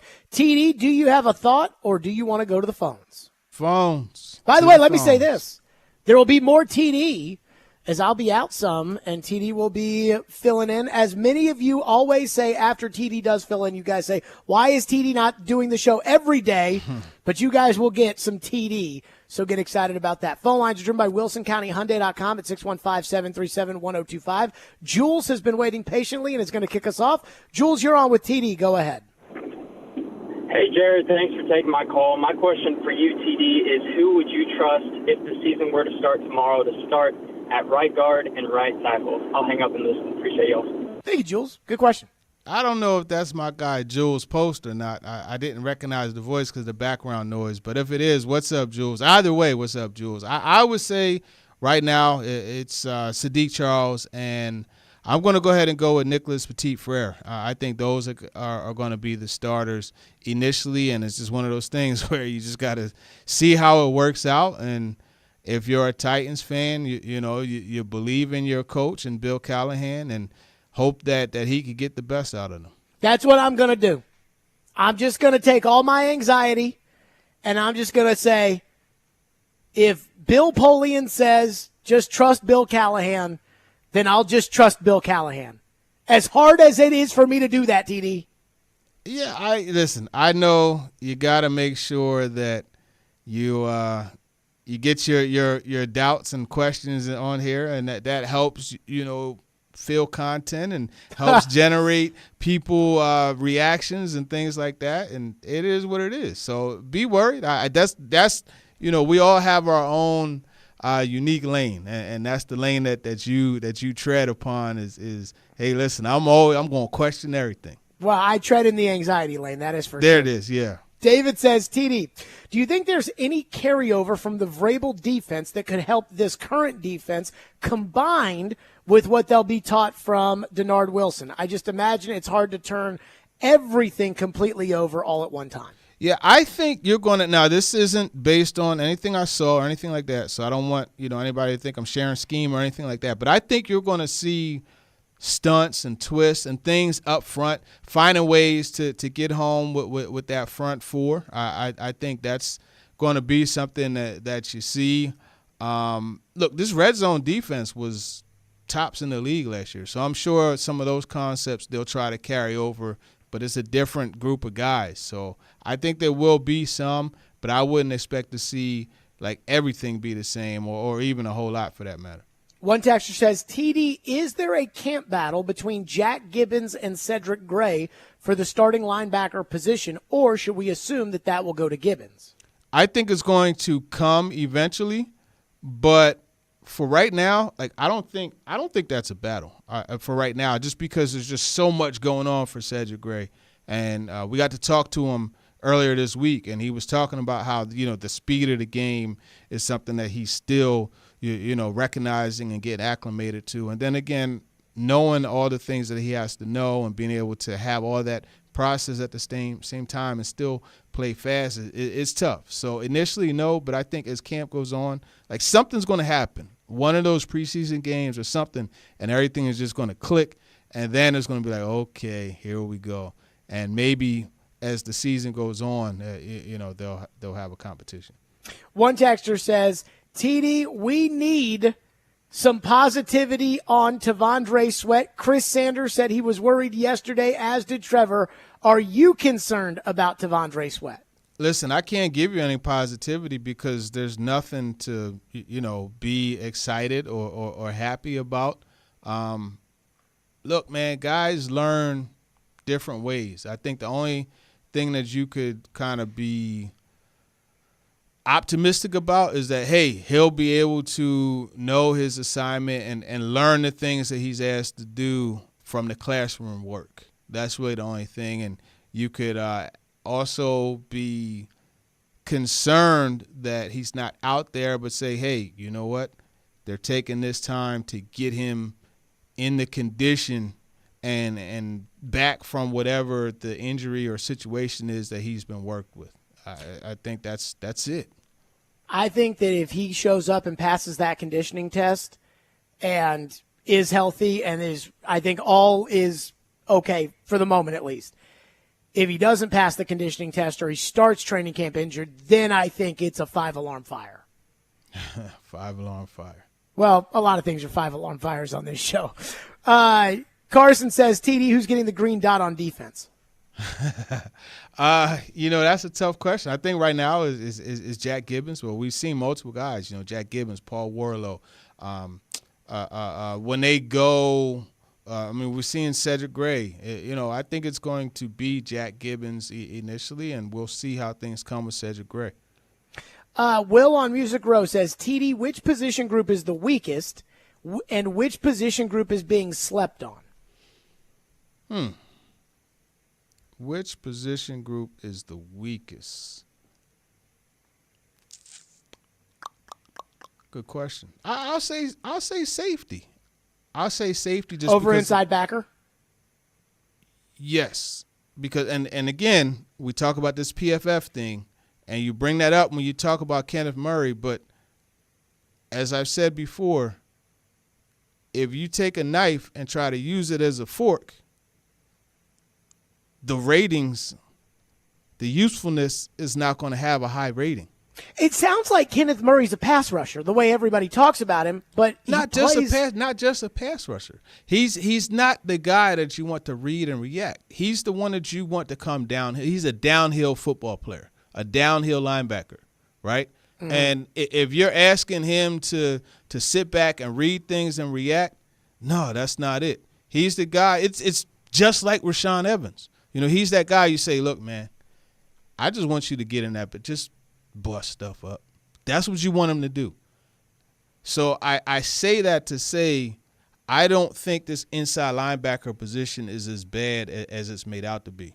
Jack Gibbons is not the ultimate athlete, but he's a very intelligent and instinctive player. Now, that's not always going to get it, as we saw when your guy Tua outran him to the sideline. Oof. You know what I mean? But then I still feel that Cedric Gray is someone who can come along. I think that the depth is there. There's question marks about the safety position just because of the ability to stay available from Amani Hooker and Elijah Molden. What about tight end in the same breath, especially given that it does seem like Josh Wiley his name keeps popping up from what people are saying. Yeah, Wiley, and he made a play in 7-on-7 on Tuesday. So yeah, Wiley pops up, and here's the thing: everybody talks about the drops with Chig, and it's 100% right. And you could tell that he wasn't comfortable catching the football because he was jumping to catch everything and things like that. But if you look at towards the end of the season, he started to come back along and be okay. I still think Chig is capable. Now, is he going to be George Kittle or one of those guys? No, not likely. But I still think he's capable of filling the role along with Josh Wiley. And then you got the veteran, Nick Vannett, who is not the biggest pass-catching threat, but it's another guy to have in there. And I want to see how these rookies, these undrafted guys, Steve Stellanos and David, the Temple product, he wears 88. I keep forgetting his name, but I want to see how those guys come along too. One texter says, TD, what do you make of the Titans running backs, and do you think that Hassan Haskins can make this team? It's a good question.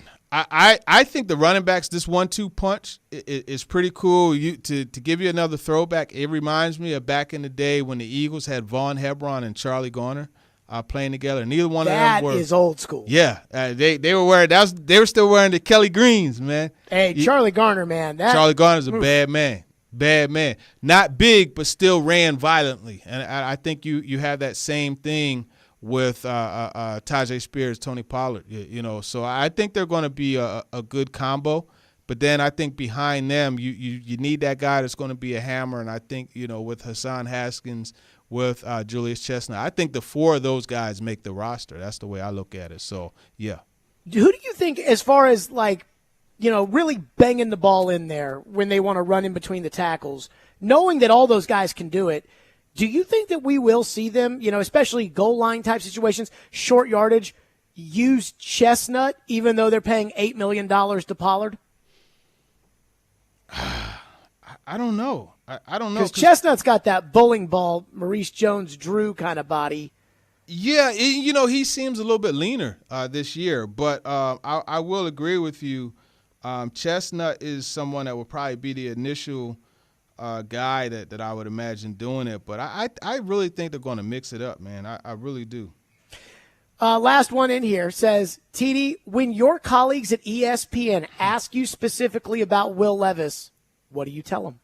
Well, I'm actually higher on Will Levis than a lot of people. I actually, earlier today, I was talking to Rob Williams, his QB coach, for a story I have coming up. And I think the future is bright for Will Levis. And I tell them, look, there's some warts, right? And he has to learn not to try to be a hero with every throw and every time he carries the football. But I think there's some positivity.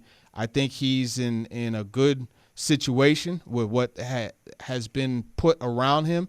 And it's just a matter of him just going out there and executing his offense and just continuing to stack these days that, he's having from time to time, like he did, this past Tuesday and then the Thursday of last week as well. TD, it's been a long off season. Now it's the break. Then it's training camp. We are close. Yeah. We are close to training camp. Tell us about ESPN Bet Sportsbook. Yeah, for sure. You may not be able to bet on football, but it's all good. There's other things. And there's UFL. Yeah, actually, great point. You may not be able to bet on the NFL, but the UFL is something, and ESPN has been big about that. And why not download ESPN Bet? Because they're ready to take you through all the huge sports moments this summer. It's the exclusive sports book of ESPN, and it has it all, including offers and promotions from your favorite shows. So understand that there's no better time to be a sports fan than right now. And as a new user, you get $100 in bonus bets for making any sportsbook bet. So download ESPN Bet today. What a play. You must be 21 or older and in Tennessee. For problem gambling support, call or text the TN Red Line at 800-889-9789. Terms and conditions apply. See the app for details. TD, you're the best. Take care of yourself. Appreciate it. Take care. Enjoy vacation. Yep. Coming up next, everybody and their grandma in the national media, in the Canadian media, everybody seems to think that the Predators are going to sign UC Saros and that it is a foregone conclusion. But I'm not completely sure of that. We'll get to that coming up next. Stillman & Company, 102.5, 106 for the game.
Stillman and Company, 102.5, 106.3 The Game, streaming live on Twitter, Twitch, YouTube, and Facebook live from the Busy Bee Plumbing, Heating, and Air Conditioning Game Nashville studios. Caroline will join us in 1 hour. Caroline Fenton for the entire 5 o'clock hour. Tomorrow will be Caroline's last day as a full-time member of this radio station.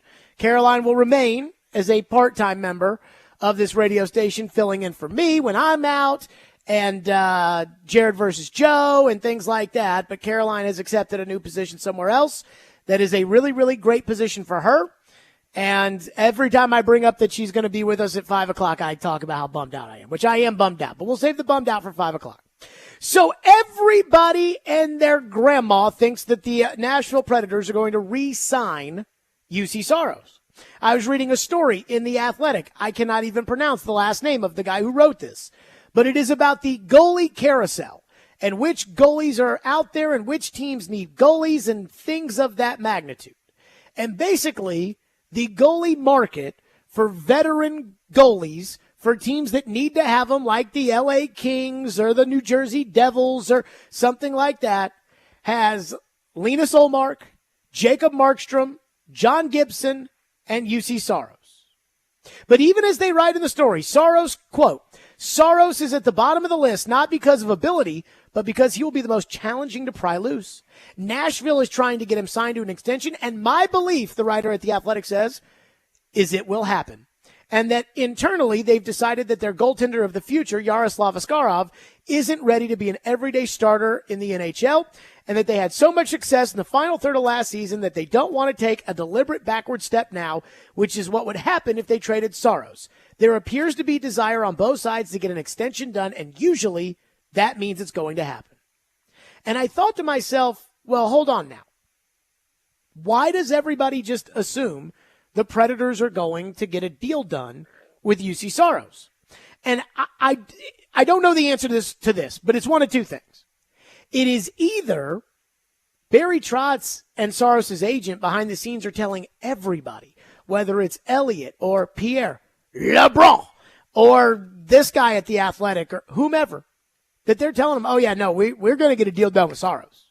And that's, again, a behind-the-scenes, off-the-record, just, hey, we're going to get a deal done. Or that Saros' people are saying, oh, yeah, no, Saros he's going to stay in Nashville. Or that Saros' agent is telling teams that would be interested, hey, is there any chance that he might be traded and we might be? Yeah, he's going to stay in Nashville. That's the first thing. The second thing is maybe everybody in the media just heard that one Barry Trotz sentence at the end of the year press conference and just decided that that was fact. This is what Barry Trotz said about a month ago after the Predators got eliminated. Well, I can't do anything till July 1, really, but we'll be in talks. I'm sure it's not going to be definitely a July 1 announcement. Probably, I think it's going to be a process with his people, his representatives. But I do know this that Juice wants to be here, and he's been a big part of it, and I'd like him to be here. So we're going to work hard at getting that, something done with him. Okay, so Barry said that, and it seemed pretty definitive, right? Like, hey, and yet I'm not sure that it really was like that definitive based off something that he said later when he came on the show after they traded Ryan McDonough, which I asked him about the goalie and like, are you sure you're committed? And, what about Askarov? And he talked about, maybe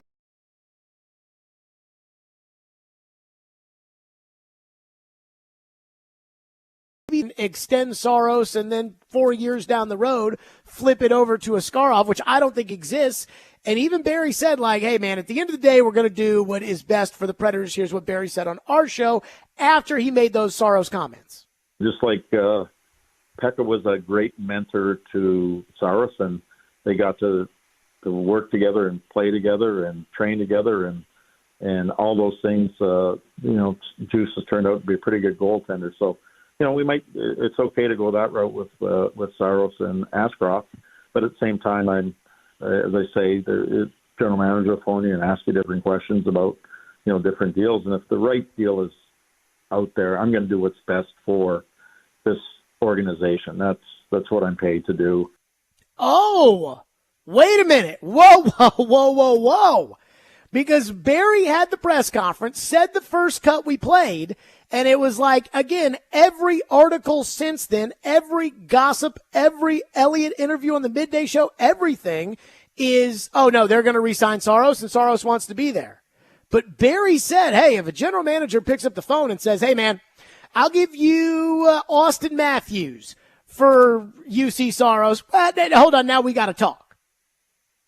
Which takes me to the fact that New Jersey has let it be known that they are willing to deal the 10th overall pick in exchange for a goalie.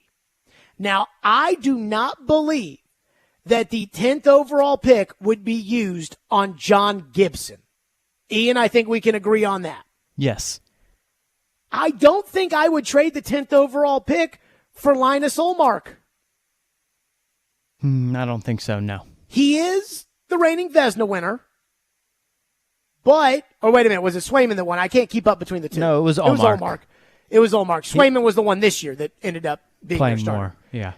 But again, he's got a no move, and Ullmark does not, that class of Shesterkin and Sorokin and Ottinger and Hellebuck, like Saros is either on the periphery of that group or in that group. Vasilevsky, I do not think that Ullmark is in that group. So I don't think I would deal the 10th overall pick for Ullmark. And I don't think I'd deal the 10th overall pick for Jacob Markstrom, would you? He's too old. Yeah, to me, Markstrom is like a second and a next year's fourth in exchange for Markstrom. So if New Jersey is saying publicly, we'll deal the 10th pick for goaltending, to me, that is the bat sign that says we will trade the 10th pick for Saros. Well, what do you do?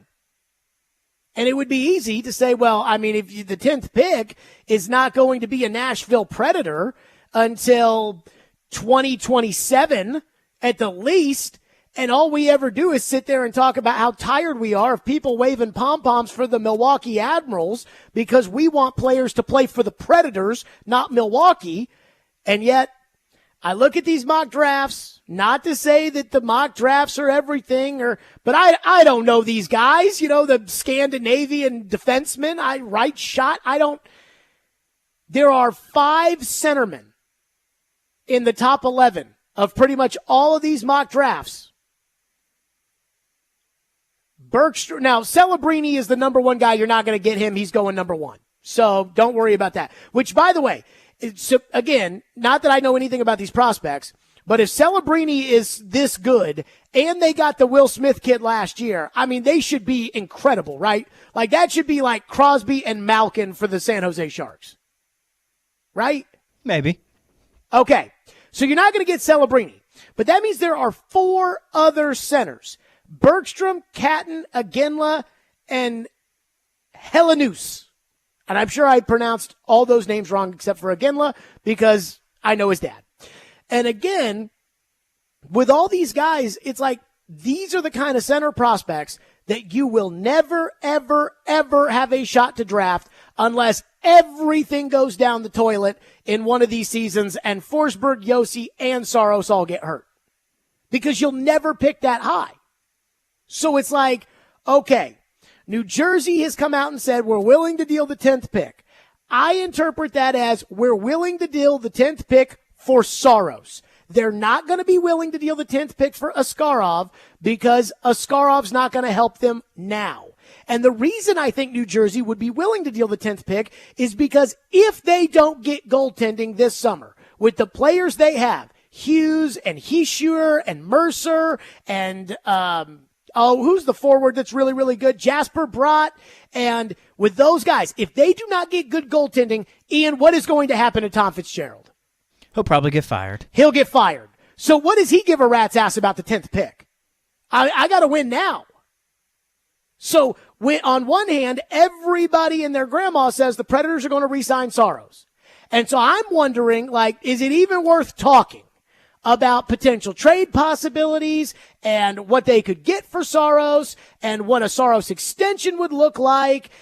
Or is it just a foregone conclusion that the Nashville Predators are going to re-sign UC Saros to a 7 or 8 year contract and they are going to give him a no move clause because that is exactly what Saros is going to want? And if I was Saros' agent, that's the number one thing we'd be starting with. And is it just as simple as that? And Barry's going to do it no matter what? Or is it the second cut that we played where Barry's like, look, man, if one of these general managers knocks my socks off, then, I have to do what's in the best interest of the team. And again, there are four or five center prospects in the top 11 that you may never, ever, ever get a shot at drafting. So do you take the shot or not? So I don't even know what to believe. I don't even know to believe. Like, is Saros on the table? Is Saros not on the table? I don't know. But I think New Jersey's made it pretty clear they're willing to deal the 10th pick for Saros. So we at least have to start there. 615-737-1025 is our phone number, 615-737-1025. And there's a fundamental question I have. Knowing that the Predators have a solid team right now, but certainly not a cup contending team. Watch Florida play. When you watch Florida play and you watch the Predators play, that is a different style of ball. You can see right away, you can tell. It is a different style. It's different league watching all of those offensive forwards for the Florida Panthers. So we know they're not a cup contender right now. But there's just one big question that I don't know the answer to. And I don't even know if they know the answer to. We'll get to that coming up next. 615-737-1025, Stillman and Company, 1025, 106 for the game.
You've reported, it's been widely reported, that the Predators want to re-sign UC Saros. Barry Trotz has said, look, we need to get younger. We want to get younger. We want to get deeper. We want to get faster on the top 9. How can the Predators get younger this offseason if UC Saros is not a potential trade piece? Look, to me, Carolyn, it's not about the question for the Predators shouldn't only be about getting younger. It's about keeping good players, and he's a good player. And I think you're a better team with him than without him, long term. And the other thing about, look at Game 1 of the Stanley Cup Final. Florida's a really good team. They had a really bad night, and Bobrovsky was the human eraser. He just said, guys, we're still going to win this game, even though we're not having a great night. And when you, especially if you want to rebuild around young players, or you want to make young players better, one of the things that you can have is somebody back there who can make sure their mistakes don't end up in your net.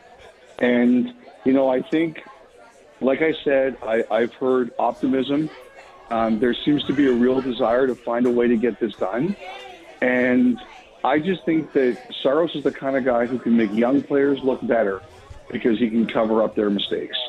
And ultimately, too, that's a huge, huge thing for success of a team. Okay, Elliot on the Midday Show. Basically, Caroline asked the question, so how do you plan to get younger if you're not going to trade Saros?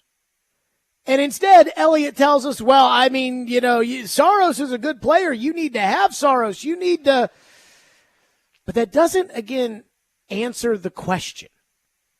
The question I want to know is, I hear Barry Trotz say, hey, we want to get younger. And I think, again, we all know, the Predators, I don't think that any of the big names in free agency are actually going to be there.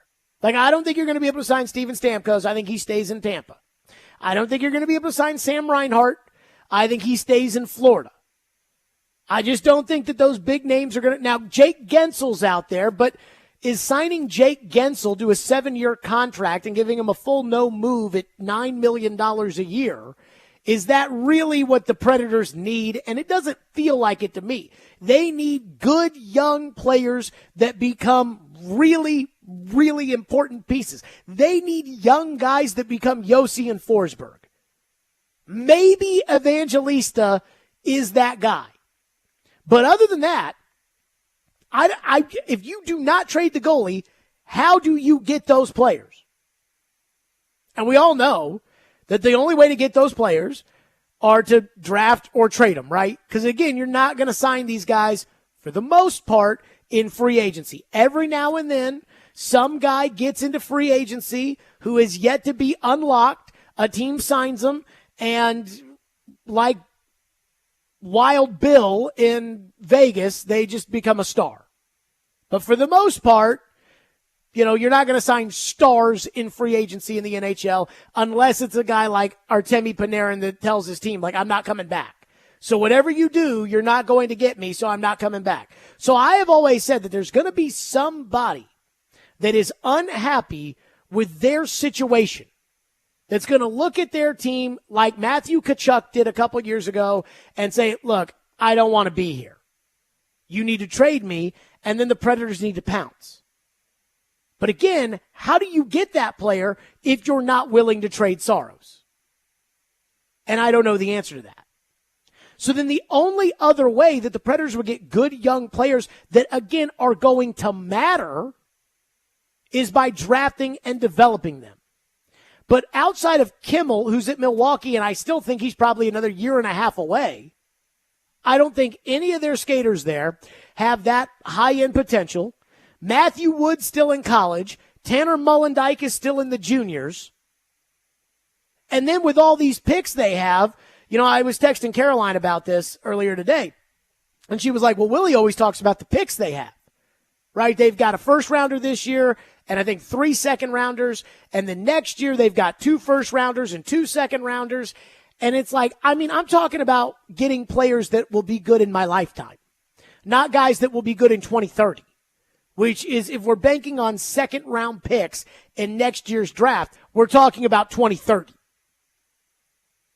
And I just don't know how you get these good young players if you don't trade UC Saros. And I'm not saying you have to trade them. I'm not. I'm just saying, how do you get the good young players if you don't trade the one guy on your team that other teams with young assets would want? If Tom Fitzgerald is about to get fired in New Jersey, will he consider Dawson Mercer? Who, by the way, you could have taken with that pick that you used on Askarov in 2020, which I hate to say this. I mean, if the Predators knew at that point in time that they were transitioning from Rene to Saros, which they did because they had already played the bubble series against Arizona, that UC Saros started it. If they already knew they were going to do that, why did they draft Askarov with the 11th pick? But again, that's crying over spilt milk. So I know you want to get younger. I want to get younger too. But every time we talk about getting younger, then these guys that are at Milwaukee, oh, no, Zachary LaRue, he's not ready yet. Joakim Kimmel, he's not ready yet. It's like, well, are they ever going to be ready? And then these other guys like Parsonen and Tomasino and Afanasiev, and I mean, we're talking about good players. Like, I'm not talking about Cody Glass. I'm talking about good players. How do you get good young players if you do not trade this goalie? Is there any way to it other than hoping that the guys that you already have in the system are good? And as I've said, for every 7 prospects you have, you'll be lucky if 2 of them pop.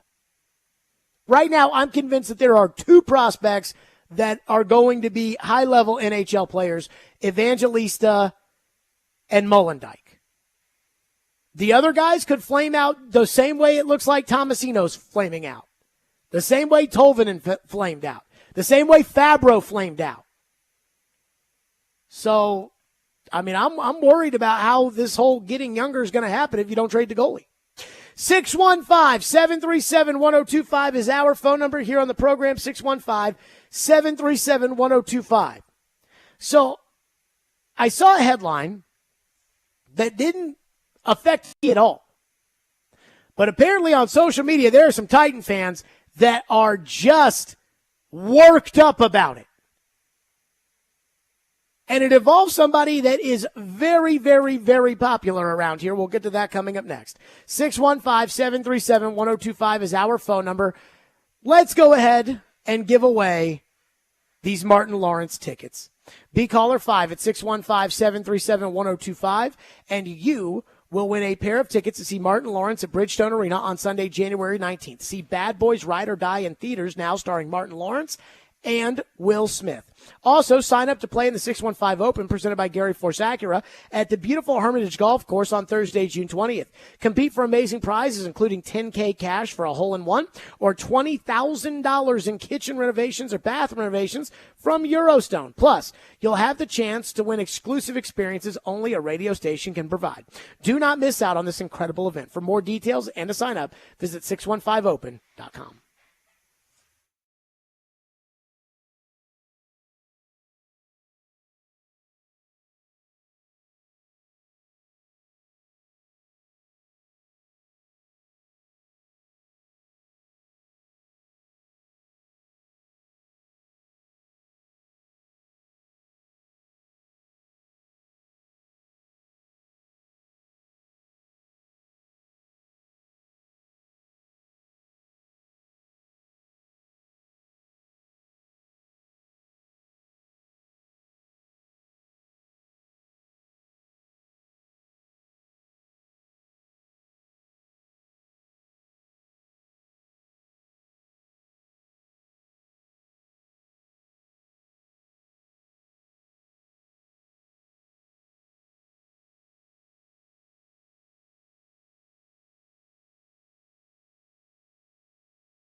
What's the adjustment been for you coming to a new team? You know, you played one team for so long.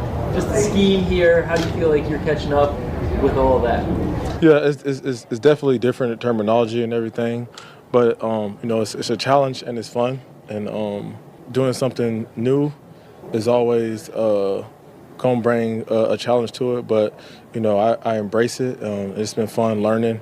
Guys helping me, running back coach Tag helping me as well, and just continue to grow, continue to learn everything, and let the transition on the field.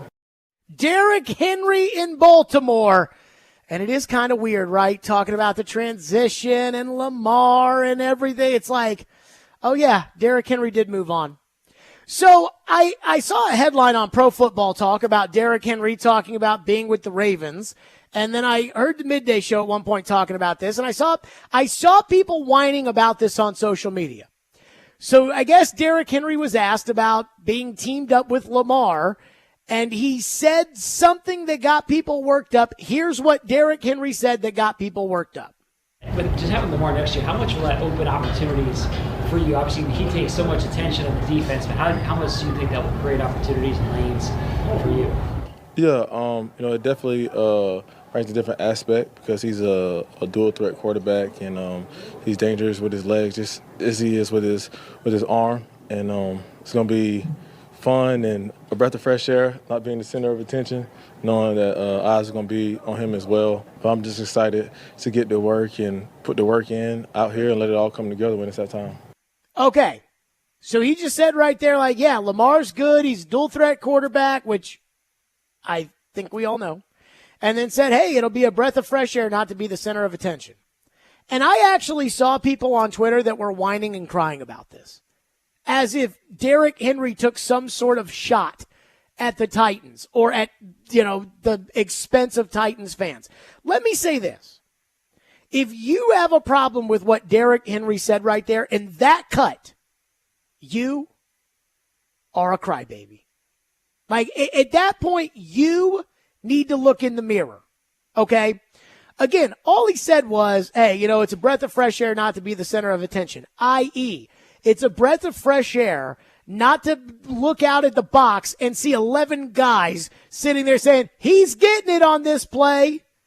Boy, I tell you, it's a breath of fresh air that, unlike 2 years ago when the offensive coordinator would literally bring 4 new receivers into the game to indicate a passing play versus a running play, that on every snap, the quarterback might run it, I might run it, he might throw it to somebody else, he might throw it to me. And on every play, it could be different. And they don't even know when they break the huddle because they run all those RPOs with Lamar. And by the way, Derrick was always the center of attention when he was here. I mean, you think that when the Titans went into the playoffs and they went to Baltimore and they beat the crap out of the Ravens, you think the Ravens sat there that week and said, all right, now, if Corey Davis beats us, I mean, we just can't let that happen. So sell out on 84 and let's not worry about the big guy. No, every game plan they played was about the big guy. So if you think that Derrick Henry took a shot at the Titans, you're crazy. Derrick Henry's just telling it like it is. And again, I always talk about how we'll bring up something, right? Like the fact that the Titans don't have a right tackle, which they don't. And Bill Callahan may be able to poop one out. I don't know. But until he does, they don't have a right tackle. If Vrabel was coaching this team with his bad offensive line coaches, I would tell you they don't have a right tackle, and there would be no argument to that. So if you're somebody that gets triggered by that, I've told you guys there's a third of this audience that wants me to say that Will Levis sucks. I don't think Will Levis sucks. But they want me to say it because then they can get triggered and get angry. And I think Joe is kind of starting to fall into that category a little bit as far as he's looking for me to say things. If you're that kind of person, then you got offended by Derrick Henry's comments because you always want to feel like the victim. But again, what he said was the truth. And it wasn't even a knock at the Titans. The most important player on the offense in 2021 was A.J. Brown.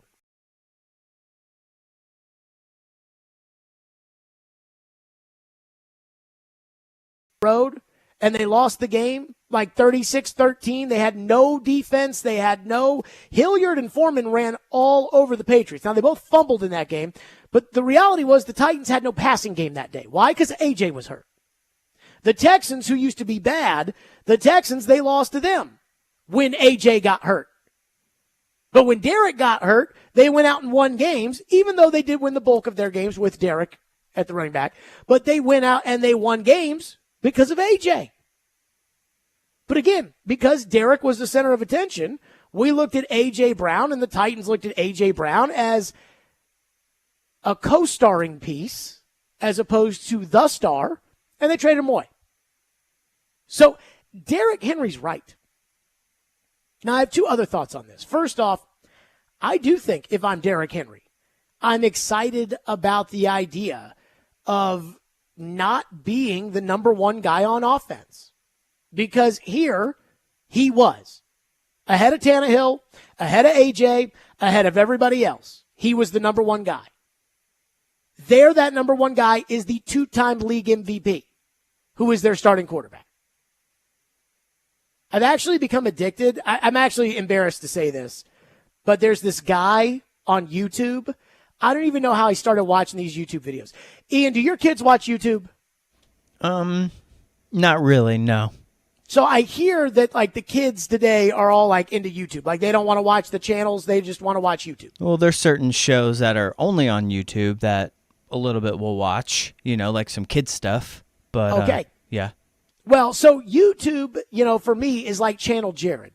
And somehow I started watching these videos where this guy plays the old college football game and he like takes Alaska and he puts them into the SEC and he has to like recruit Alaska to become some great, I don't know how this is, but I actually watch these videos. So apparently one of these videos this guy did, I sound like an idiot, don't I? But apparently one of the videos this guy did was he took a running back that was 99 in every category and put him on the worst team in college football, which was Kent State, and tried to win the national championship with this all 99 running back who he named Walter Payton Jr. And it's like at times, and so I'm watching this video of this guy with this made up player trying to run, and he'd hand the ball off and there'd be four guys in the backfield ready to tackle Walter Payton Jr. As I watched that YouTube video, after maybe having a legal gummy, as I watched that YouTube video, I was like, that's what happened to Derrick Henry. Like they'd hand the ball off and there'd be four guys right there in the backfield ready to tackle him. Well, not only do the Ravens have a better offensive line than anything the Titans could have dreamed up over the last handful of years, but like the other team is worried about the other guy running the ball. And they're worried about the other guy throwing the ball. And I mean, I get it. Like, I get where Derrick's coming from. So I guarantee you, 90% of the people listening to this right now, who probably have some secondhand embarrassment because I just told the story about me watching these random YouTube videos of this guy playing video games. I don't even play video games, by the way, but I watch these YouTube videos and I am fascinated by them. But 90% of you think that Derrick Henry, what he said, A, was true, and B, it's not a shot at the Titans. Derrick Henry loves the Titans. It's not a shot at the Titans. But there's that 10% that always want to be upset, that always want to be offended, kind of the Karen faction of Titans Twitter that heard that and just went bananas. And I just don't have any time for that. I'm sorry. Like, some of you people have got to get a life if you're going to be upset about that. Ian, can we play that cut again? Again, listen to how innocuous what Derrick Henry says is. But just having Lamar next year, how much will that open opportunities for you? Obviously, he takes so much attention on the defense, but how much do you think that will create opportunities and lanes for you? Yeah, it definitely brings a different aspect because he's a dual threat quarterback and he's dangerous with his legs, just as he is with his arm. And it's going to be fun and a breath of fresh air, not being the center of attention, knowing that eyes are going to be on him as well. But I'm just excited to get to work and put the work in out here and let it all come together when it's that time. I mean, come on now. One texter says truth hurts sometimes. Amen. 615-737-1025. We're to your phones on this. 615-737-1025. Plus, Will Levis is apparently he's around and about town. But they are hitting it for the summer break. And I got some thoughts on that. 615-737-1025. We'll get to that. Stillman and Company. Tune in to 94.9 The Fan today as the Sounds take on Gwinnett on the road. First pitch at 6:05. Sounds baseball on 94.9 The Fan, presented by Twin Peaks, Family Leisure, 5 Points Roofing, Caudle Vet Clinic, and Busy Bee Plumbing, Heating, and Air Conditioning.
And what have you seen so far from your quarterback in Tennessee, Will Levis? See a lot of the same traits with his mental makeup. I mean, he's one of the most coachable quarterbacks I've been around.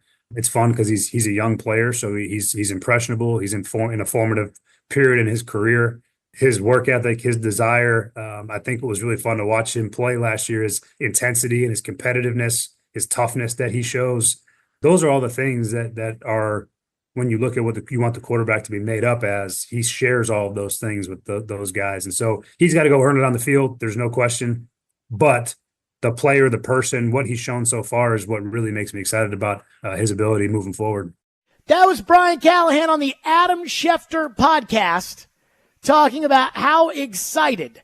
I'll tell you, he's got the traits. He's got to go earn it on the field, but he has got the goods. And I just, as a fan, I hear that, I get excited. And if Will Levis isn't good, I'm going to look back to this. It was like when we were talking to TD earlier today about the offensive line. And I have so much anxiety around the offensive line. And there are so many of you out there that are like, well, Bill Callahan will fix it. And you're probably right. Like, in all seriousness, you're probably right. But I remember last year being like, on the first day of training camp, asking the GM, asking the coach, like, how worried are you guys about right tackle? Oh, we're not worried. And then, of course, you know what happened last year. So I have that built inside of me. So if Will Levis stinks this year, or if he doesn't, look like he's on the path, I'm going to look at everything Brian Callahan said, every podcast he did, this one with Adam Schefter, and I'm going to be like, I don't know how much I can really believe that, because last year you kept pumping up Will Levis, and but this year, as a fan, it gets me excited. 615-737-1025. I don't know if I said this hour that your phone lines are driven by WilsonCountyHyundai.com, but I'll go ahead and do it. Matt says, Baltimore's offense is going to be scary next year. That RPO is going to be crazy.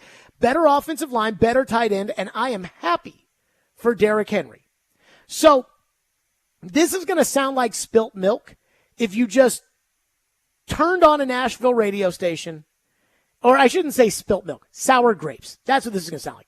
If you were from Chicago and you just got in the car right now and said, put on the Nashville sports radio station, and you say, okay, I want to hear what they're saying, and you heard this, you would say this is sour grapes. This is what I really believe.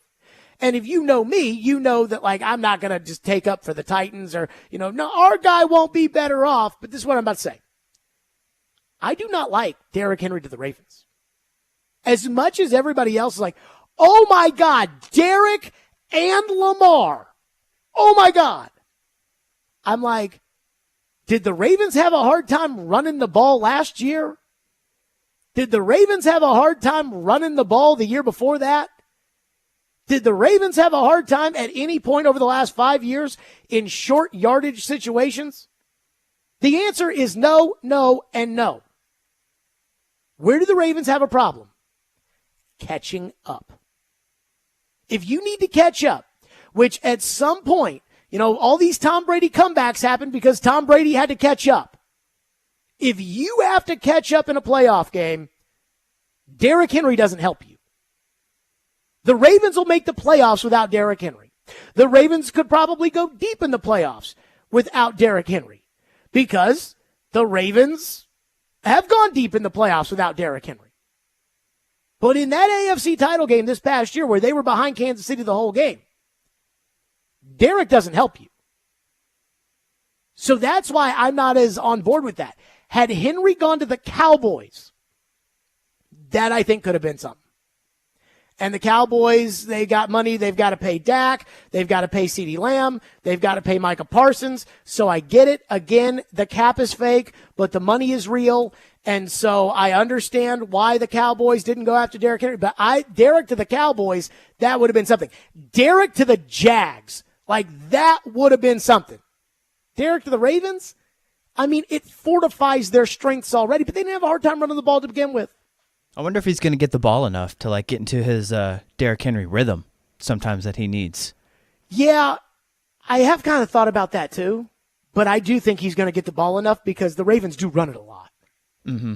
Like the Ravens, we used to talk about Tannehill, let's throw the ball 20 times a game. The Ravens would like to throw the ball 15. And they'll pay Lamar $60 million to do it. But then again, Lamar's also running the ball, on a lot of those snaps that would go to passing in another offense with a different quarterback. Glenn says, I don't like Henry to the Ravens either, but I do like Henry.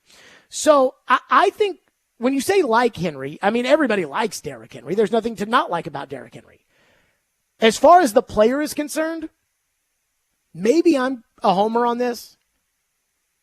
I think Derrick's still got some juice.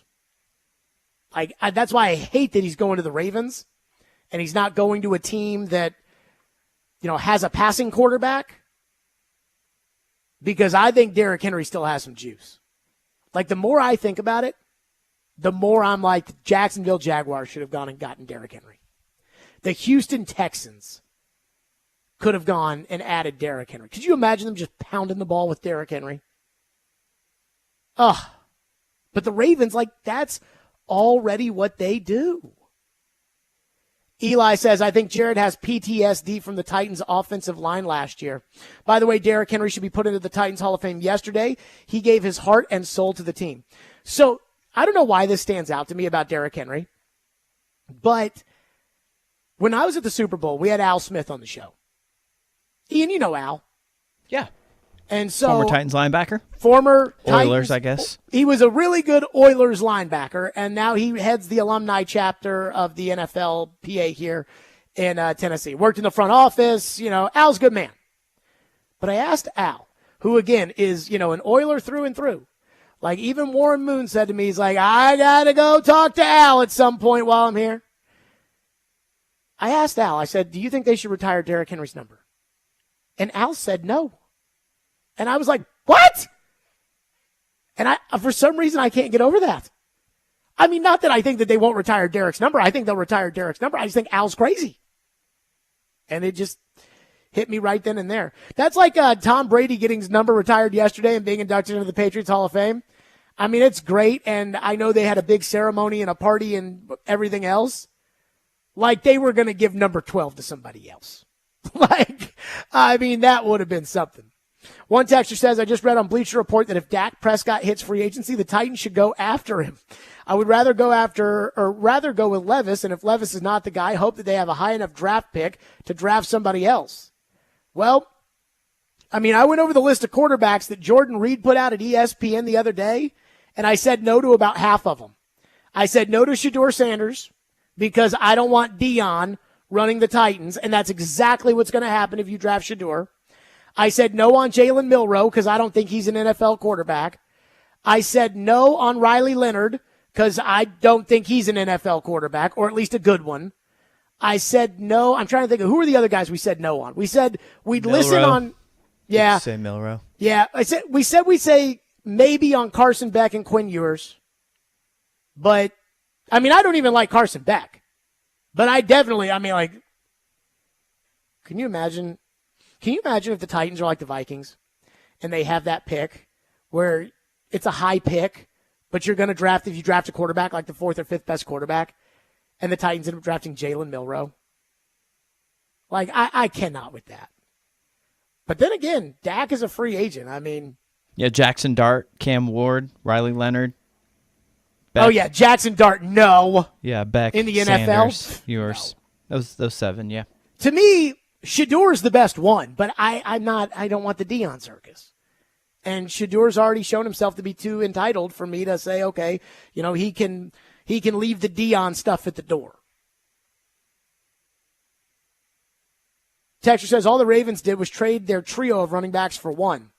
Again, I think the Ravens, the way Lamar plays, I think the Ravens could have had Deontay Foreman and been fine. They'll be good with, Derek's, going to do something there, but I don't think he helps them do what they do their best. Brian says, I wish Derrick Henry was still with the Titans. Yeah, well, he doesn't wish it and they don't wish it. So at that point, it is what it is.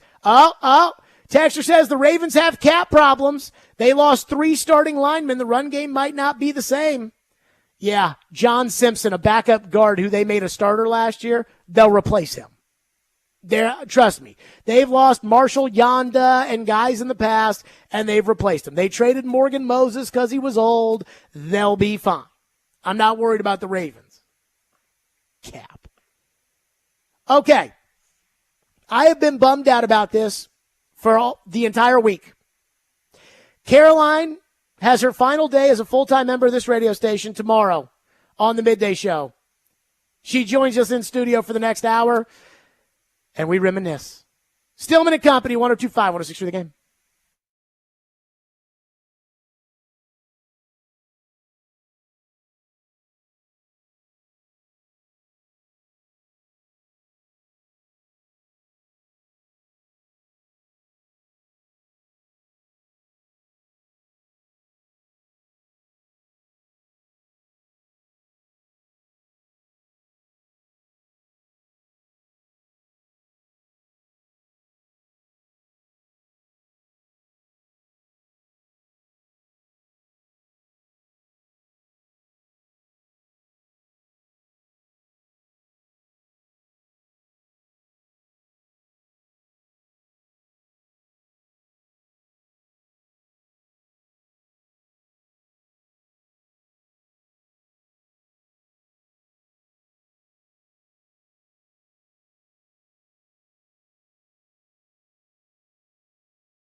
discussing what matters in the world of sports. Barry Trotz can at least kick the tires. He can pick up the phone. And what you're passionate about. You want to see a whole lot of women playing nice? Watch a tea party.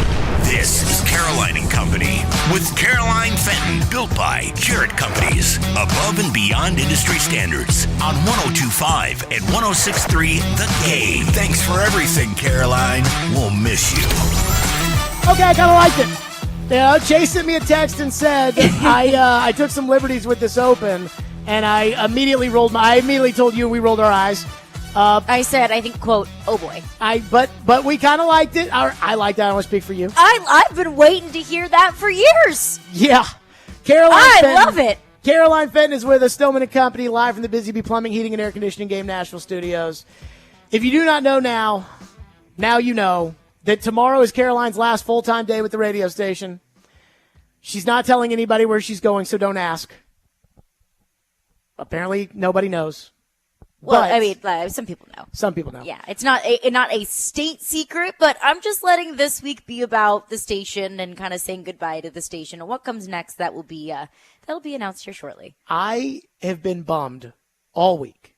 Now, I mean, this isn't something like that I didn't know about or anything like that.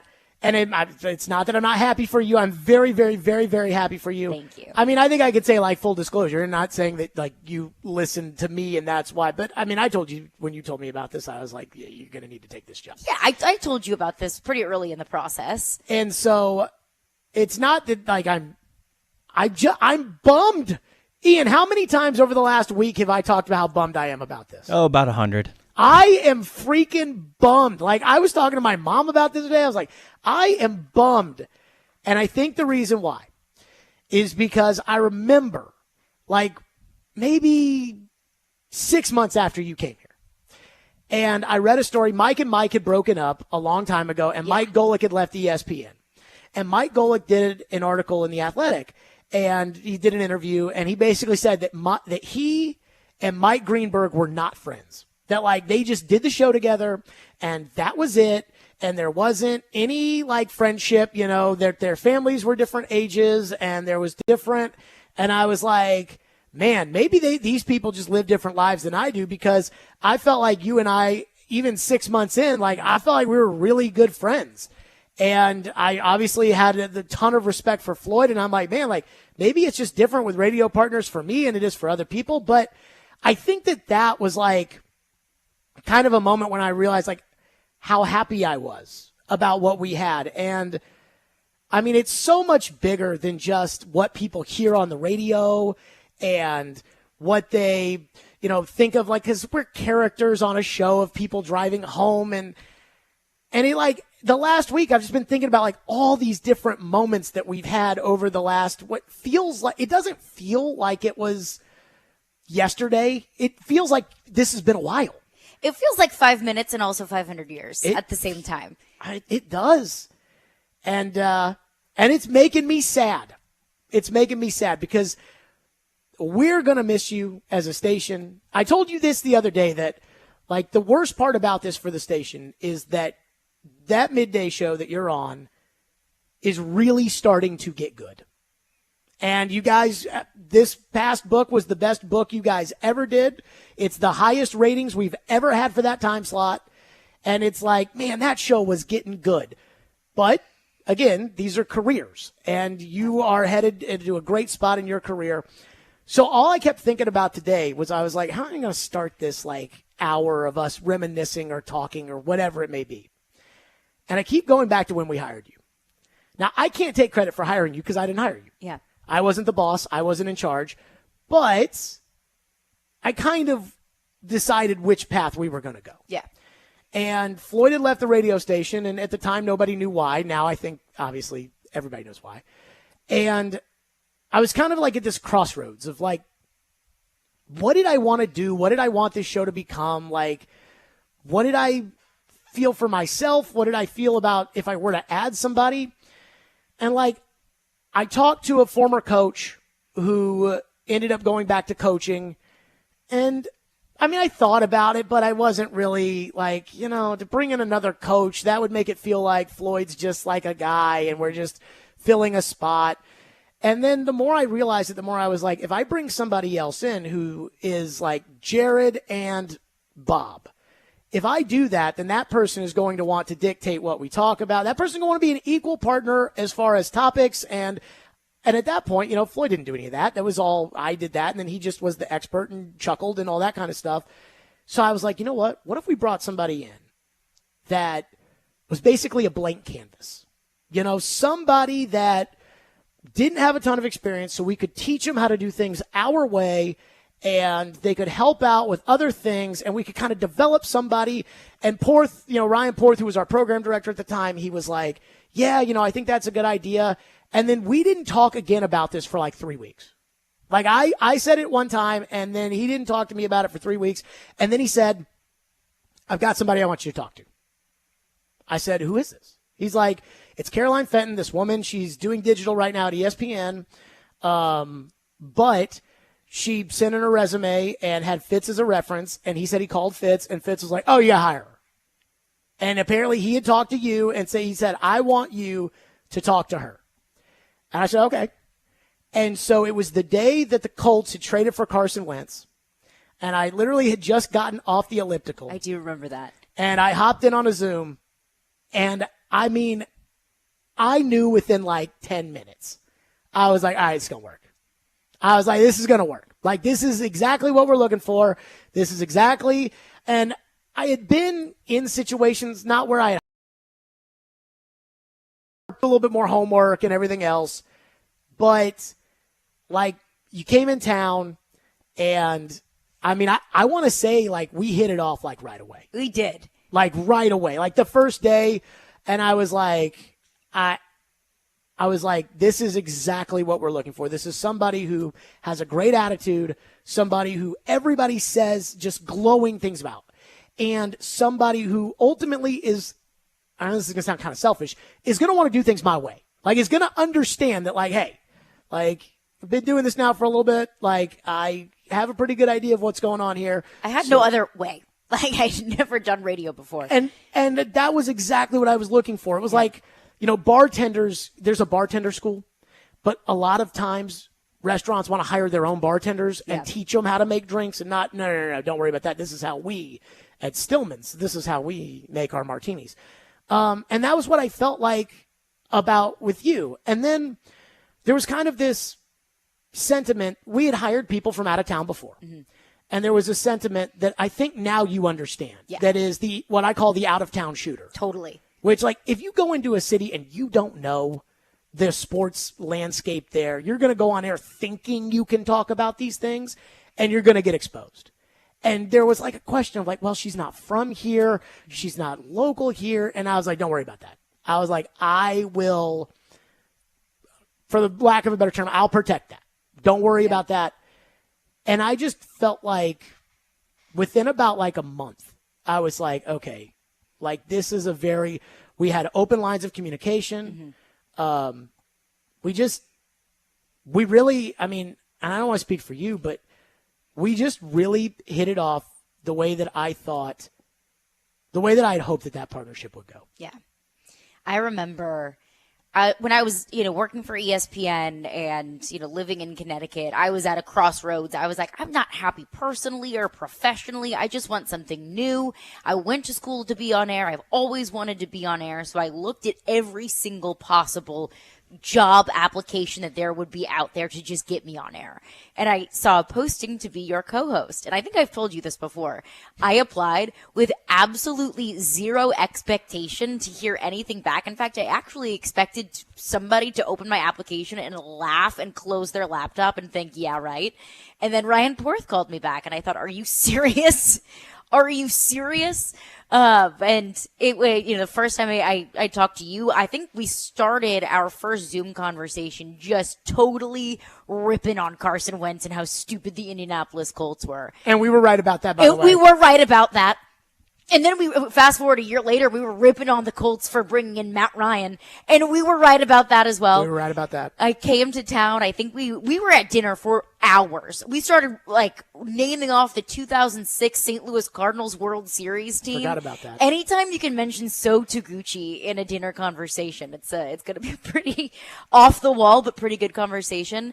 I was new to radio, so obviously I didn't know how to do radio. I also didn't know what a radio relationship, co-host relationship looked like. It could have been, strictly just show up, we do a show together, go home and live our separate lives.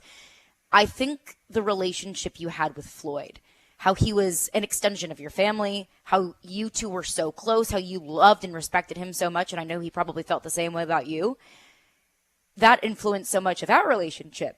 Crap. I remember my first day. You told me, if your parents ever want to come visit and need a place to stay, they can stay at my house. And you meant that. And that was such a little thing. You never took such me a up little on thing. it. I never took you up on it, but, my dad's got hotel points, so,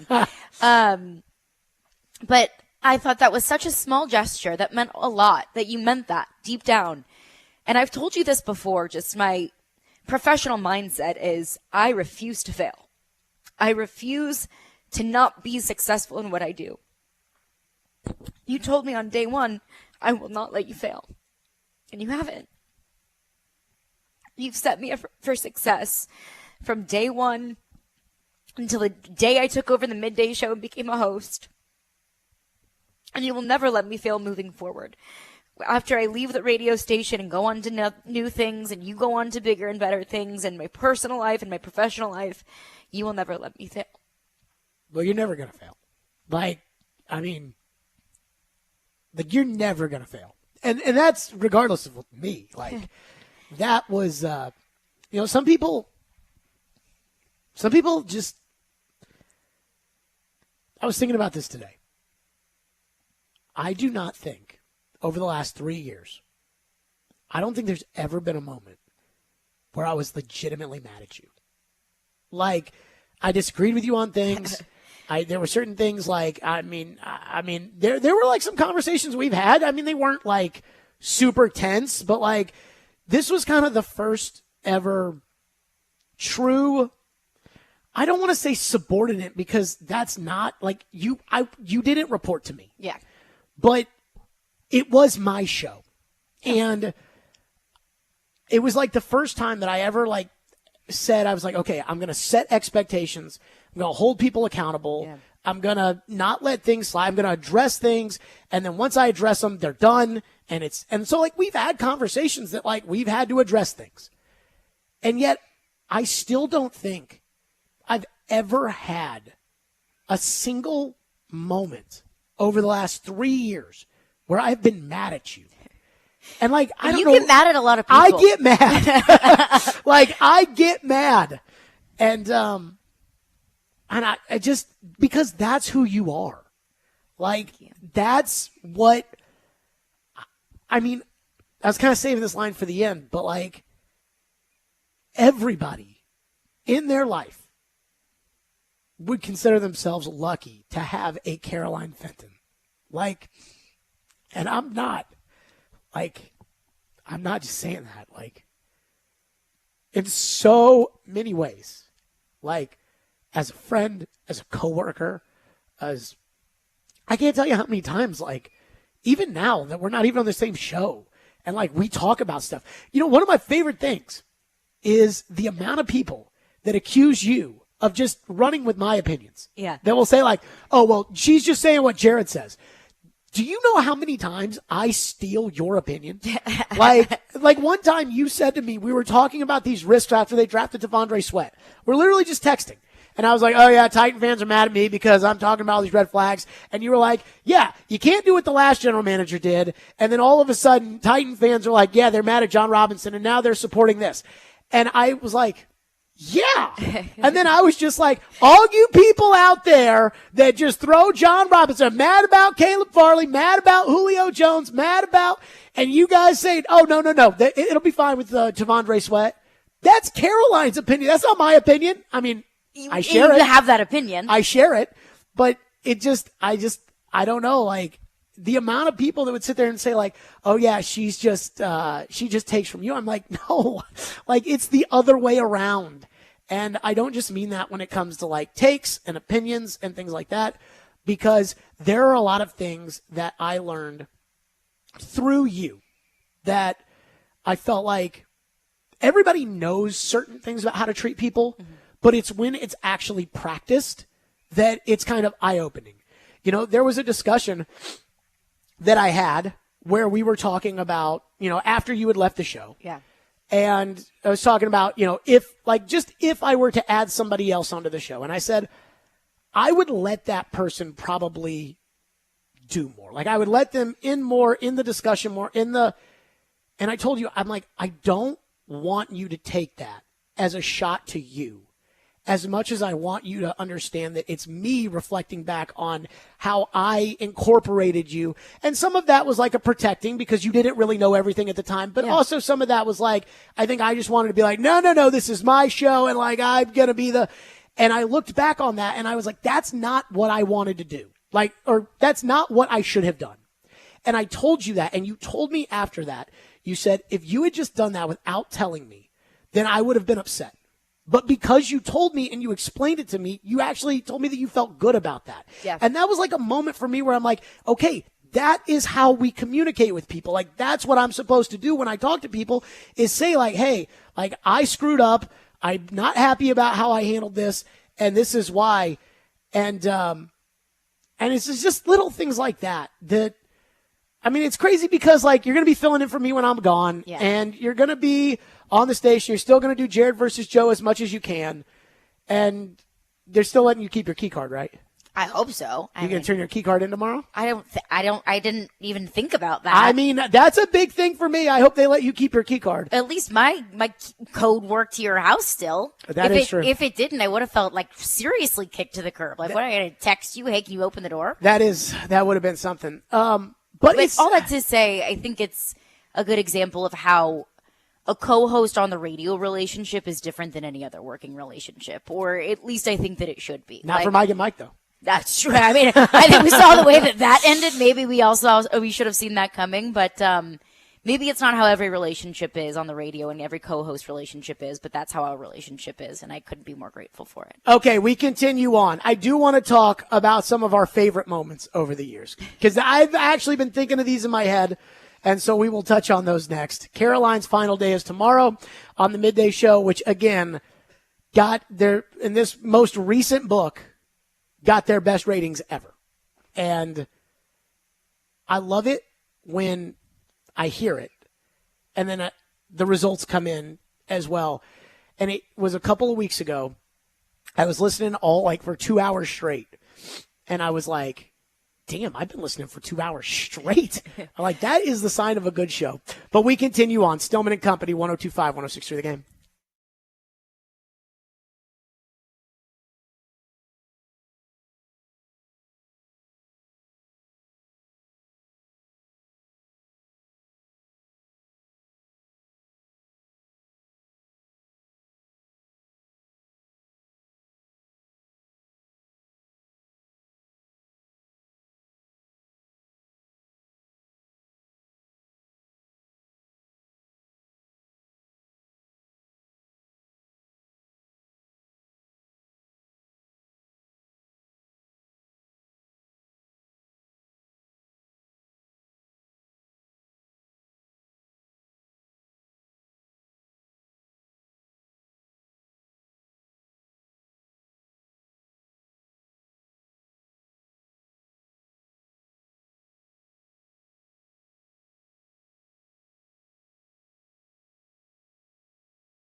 Stillman and Company, 102.5, 106.3 The Game. Caroline Fenton with us, her final day tomorrow, 11 a.m. Chase. Why did I say Chase? Caroline Willie D. Mace. That's the name of the show. I don't even know what the name of the show is going to be going forward. Do you think they'll call it Caroline Willie D. Mace in the interim until they figure out what they're going to do? I think they're just shortening it to Willie and D. Mace starting the Monday after I leave, which also is a little bit of a feeling of like, we're taking your key card. We're taking your name off Chase the show. texted in and said that you can keep your key card. Oh, thank you, Chase. Wow. That makes you feel at least a little bit better. But I'm like, wow, okay, I guess fine. I'm getting the hook off of the name of the show. But I think it'll just be Willie and D. Mace moving forward until can find something better. Like Utah Hockey Club, just like an interim name until you can find something better. So, I was thinking about this today. Like our favorite moments over the years that, we were together for what, a year and a half, 2 years, 2 football seasons. I always judge these things by football seasons. Just shy of 2 years. 2 football seasons, and then you went to the midday show. And all I could think about was the 2 things that came to mind for me. Number 1, the Aaron Rodgers buying a house in Franklin. That was wild. I was in Louisville. He did not buy a house. He bought land and he's building a house. I mean, so I was in Louisville at a basketball game, and somebody told me, I was at the gym, and somebody said, I heard Aaron Rodgers is building a house out by somebody famous. If I say this, it'll all give it away. But I heard he's building a house out such and such. I said, oh, I don't know. And so then I asked somebody at this basketball game that knows the famous person. I was like, hey, is Aaron Rodgers building a house by this famous person? They're like, oh, yeah. And Aaron is open to joining the Titans. And I was like, what? And they're like, yeah. He's like, and the person that told me this was like, it's going to get out. And I when remember it gets out, open to joining the Titans, how we flipped that over and tore it apart. And it was the truth that I was told. And I called you and I was like, we got some tea. And we talked about it. And I was like, all right, how are we going to do this? Like, should we announce it? Should we talk to the agent and then ask Aaron's agent? Should we? And so then we asked Felger and Mass. We were like, hey, what should you do? And they told us they were a one-source show. So from that point on, we decided we were a one-source show. They were like, don't ask the agent. He'll just shoot it down. I'm like, you're right. Forgiveness, not permission, is the name of the game. And so we had this ready to roll. I was like, okay. I had talked, again, 2 different people told me Aaron was building a house now. We didn't know that he had bought land. Raw land. We did not know that, but 2 separate people had told me. And then a third person told me that, that was on the Packers, told me that, Aaron's not coming back. Which, obviously, he ended up coming back. But you know how it is. Sometimes, we're not getting back together. And then they end up back together. And so I was like, all right, here's what we're going to do. I'm going to start the show, and I'm going to say this. And then I want you to put that video out there as soon as possible. I remember I came here early, too. I came here an hour before the show started to make sure I had everything set up. I had everything plugged in. I made graphics. I pre-drafted a tweet so I could just drop the video in there. We had a full production plan planned out. And boy, did that thing take off. Yeah. That was it was on a McAfee show. Oh, it was everywhere. The New York Post, people were walking into my dad's office and they were like, hey, I saw Jared said such a TikTok. I don't even know anything about TikTok. Look at you being on TikTok. I am not on TikTok. But that was the first one. The second one was the day. Can I guess? Go. Hey, AJ Brown. Oh, I forgot about that. That was a great moment. Oh, my God. That was such a good day. A texter texted in, and if you're not familiar with the Hey, AJ Brown, a texter texted in and said, Deebo Samuel is going Instagram Live, and he's on the phone with AJ Brown talking about their contracts, and we found a video of the Instagram Live of AJ Brown and Deebo Samuel talking to each other over the phone as Deebo Samuel's mom, not even Deebo Samuel's mom is Instagram Live, and they're on the phone, and you hear Deebo Samuel's mom in the background. Hey, AJ Brown. She was like, who are you talking to? He's like, talking to AJ. He was in your draft, you're right? Uh-huh. Hey, AJ Brown. Hey, AJ Brown. And I was like, I just remember being like, you found it. I was like, all right. One source show. I was like, should we run the audio? Okay. And we did. You know what's funny is I get called a conspiracy theorist. Now, sometimes I do have conspiracy theories. And I have said, I've had 2 this week, and each time I've said I have a conspiracy theory. I think that when we were together, we were way more conspiratorial. because we just went down rabbit holes every time. Total rabbit holes. Like gossip, like that was all we did. And I remember like in terms of the education process because I did know like that wasn't going to last forever, right? Like that we weren't going to be partners for forever. And I mean, I didn't know that I would end up being by myself, but I knew at some point like it probably was going to end. And so it was always I always wanted to kind of walk you through just how I pictured things. Yeah. And I remember being like, look, everybody that gets put on the radio thinks they're talking to everybody. Like they think they are the reverend preaching to the congregation. You're not. We are having a conversation right now with one person that is in their car that has left work, and they are just in the car. And they're not a part of the conversation. I guess they can if they want to text or call, but they're not a part of the conversation, but they're with us. And it's just, that's what it is. And that's what we did was like, Mike Vrabel made it so easy because he used to just say like all these passive aggressive, code wordy kind of, it's like, what did Vrabel mean today? It was like, if Vrabel wants to be catty, we'll be catty right back. Oh my God. It was just, and so the whole AJ Brown saga was like every day it was something new. And then he tweeted about how Marcus Mariota was the best leader he's ever been around. And then that was a whole thing of, was that a diss at Tannehill? Oh yeah. We made a big deal about that. Got D-May some friendly fire on that. But one of my favorites was when John Robinson got fired because I remember we had a group chat and I texted the group chat and I was like, fellas, we may have something going down here. And you guys were like, what? And I was like, something with John Robinson. And then about 5 minutes later, Ian Rappaport reported he got fired. Yeah. And Chase texted into the group and was like, they fired his ass. And it was like, okay. Like, I remember telling you, like, hey, like, we're going to go on until 7 o'clock tonight. Yeah. Because, like, we're just not going to get off the air. Yeah. Like, we're just going to stay on and we're just going to. And the thing about Caroline, like, there was never a question of, like, oh, well, I got to go to this, I got to do this, I got to that. There was never a question about that. And I mean, that whole like 2-week period where everyone's trying to figure out, like, what did John Robinson do? Yeah.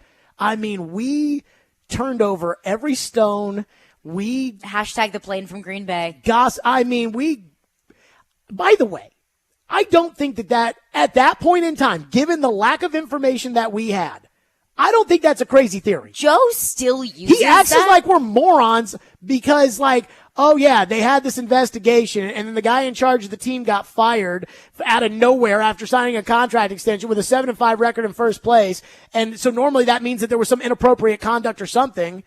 And Joe's like, idiots. I mean, do we even know why John Robinson got fired to this day? I mean, thing I've heard from enough people, they just thought he did a bad job. But well, I mean, like, but you were the one that kept saying, because everyone's like, well, Clowney and Julio and Isaiah Wilson and Farley and Raids, and you were like, but they gave him an extension after all of those things.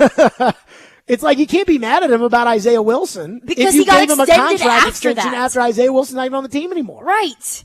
That was also a crazy day. The day after Todd Downing's DUI. Oh, that was a day. And because me and TD were stuck in Green Bay. Yes. And did you do the show from Green Bay? No. So or did you rush back after? I got back like straight off the plane. Woke up at like 3 o'clock in the morning to go to Appleton.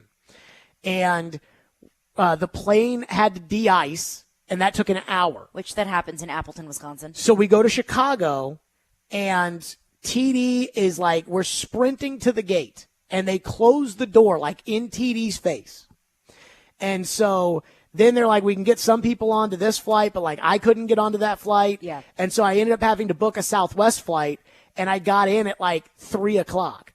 And so here I was, like I hadn't watched the tape of the game the night before, but then all of a sudden Todd Downing gets a DUI. I'm like, screw the tape. We didn't talk a single second about the game. Yeah. Like which was such a bummer because it was such a good game. Oh, it's just, again, like, I mean, in that day, like I had like no sleep, and we just spent that whole time talking about Todd Downing's DUI, and I just, boy, that was a day. That was a day. We did some gossiping. When the Predators got swept by Colorado, and we talked about firing John Hines every day, that was something. Yeah, like I saw someone text into the text line, since it's Caroline's last day, are you going to admit that you said John Hines was a good coach? I don't remember saying that. Me or you? Both of us. Well, I mean, I said that he should have been up for Coach of the Year when they had that turnaround in 21. Yeah, which I thought was fair. Yeah, no, he did a good job turning that around, but that doesn't mean he's a good coach. I mean, that's like guys make the All-Star team because they get hot, not because they're good players. You know? Sean Hines. Tannehill made the Pro Bowl.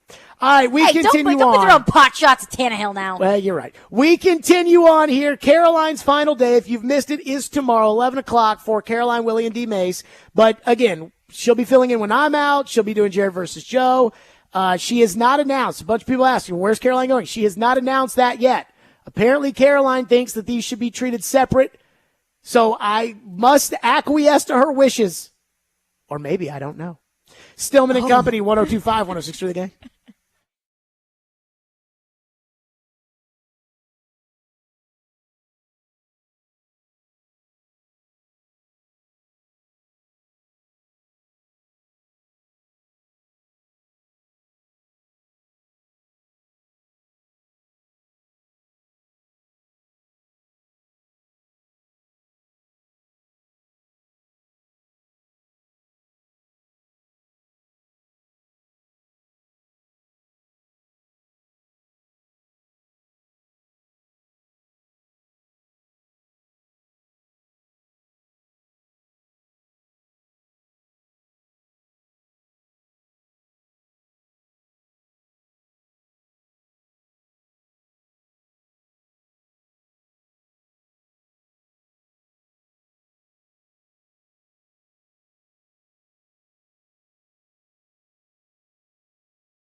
Stillman and Company, Caroline Fenton with us. Her final day tomorrow, 11 o'clock. Caroline, Willie, and D. Mace. And I do not know. I don't know how I'm going to handle tomorrow's Caroline, Willie, and D. Mace show. You? I don't know how I'm going to handle tomorrow's Caroline, Willie, and D. Mace show. I will be sad. Frankly, I almost want to just make it business as usual because I just don't know if I can take it, if I can handle like a long goodbye. I noticed that on Monday you were like, so this is going to be my last week. All right, let's get to the Titans. Yeah, it hurts. It's hard to say goodbye, especially to a place that I genuinely love. Like, I love the station. I love everyone we work with. Like, everyone. You know this. Yes, everyone, but you know this. I remember when I first came in to visit. Chase sat me down and was like, why you want to work in radio? Why local? Like, you're going from ESPN to local. Like, why do you want to make that move? And we were kind of talking back and forth about it. And he was like, I can tell you this. Like, at ESPN, you might be a number. Here you are. We are truly a family. And I was like, okay. Like, everybody says that. I do think that it's true. We had a meeting 6 months ago, 8 months. I can't remember how many months ago. But we had a meeting. It was an all-staff meeting. Chase and Joe taped their show, and so we all were in one conference room together. Yeah. And That started off, with just some they put up some charts and things and whatever, and, kind of not saying that I tuned some of that out, but, typical meeting stuff. Yeah. And then it turned into an open forum. And I remember saying to the group, just so everybody knows, when I rip somebody's opinion, it does not mean that I don't like you. It does not mean that I think that you're dumb. It does not mean, and I don't know if I would have felt this comfortable to say that in front of everybody if you weren't there, because I knew that you were absolutely on my side in that kind of discussion. And it turned into that meeting turned into kind of this great moment of team camaraderie. And I felt like at that moment, everybody knew, everybody felt safe with one another about, making fun of each other and pushing buttons. And a lot of radio stations can't do that. A lot of radio stations, this guy gets mad because that guy said that this is stupid. And so then the boss has to come in and say, you do your show and you do your show. And we don't have that. And it's a very fine line, because the second that somebody ends up taking things too seriously is the second that all that goes away for all of us. Yeah. And I think the reason why our station has exploded over the last year, and I think the reason why is because we've all embraced each other. Mm-hmm. And the only way that happens is if everybody has the mutual respect for one another to listen to everybody else's work. It's not like I listen to your show because it's my station, so I need to listen to it. Yeah. I listen to it because I want to listen to it. I listen to Robbie John because I listen to Chase. I want to hear what they say. And, I just don't know. I don't want to speak for everywhere else, because we did have pretty good chemistry when I was in Louisville. Yeah. But, I don't know if everybody's like that. I just don't know if everybody's like that. And it's the kind of thing that it's easy to say. Everybody will say, oh, yeah, it's fine having people crap on my opinions. It's fine having people tweet me, text me, whatever. Some people aren't good at handling that. Yeah. And we really, It we comes did. from a place of mutual respect, I think. I think that's where all this comes from. Yeah. And it was. And frankly, friendship. I think that as a group, I think I can say this on air. For about the first 3 or 4 years that I was here, Willie didn't like me very much. I think I could can I say that on the air? He may contest that. I don't know. Willie might be driving around being like, that's probably. I won't speak for Willie. That's probably. Well, it didn't help that the first month I was here, I went on the air. I was like, team broadcasters never tell the truth. Yeah, maybe let's not put all of that on Willie. Maybe accept some. No, I'm not putting it on Willie. Trust me on that one. But we really are all friends. One of the biggest compliments I can give you, and I gave it to you, I think the other day, when we went to CMA Fest with our friendship VIP bracelets. We did, yeah. Camp CMA Fest. When I listened to your show in the midday, at first, again, I don't know how Chase talked to them about, hey, we're going to put Caroline in the spot, or how they received it, or whether or not they were excited or whatever. But when you went into that slot, it was, Caroline's the younger one, and let's kind of feel out. And as a lead of a show, I believe that there always has to be somebody that ultimately is calling the shots. Kind of like the Titans, right? We can't have the coach and the GM collaborate. Somebody's got to call shots. Somebody's got to be the person that says, at 2:00, we are talking about this. Yeah. And when it's me and Floyd, it's very easy to say, okay, it's you. That's easy. With those guys, hey, they probably say, okay, we want to talk about this, we want to talk about, and at first it's Willie's been doing this for 25 years. Yeah. And so you're going to say, all right, well, here's what we're going to talk about. But probably over the last 4 or 5 months, it's incredibly obvious to me how much those two trust you. And so those two now, instead of being okay, can Caroline do this? They let you set the table, and then how to push them in the right direction. And that is not easy.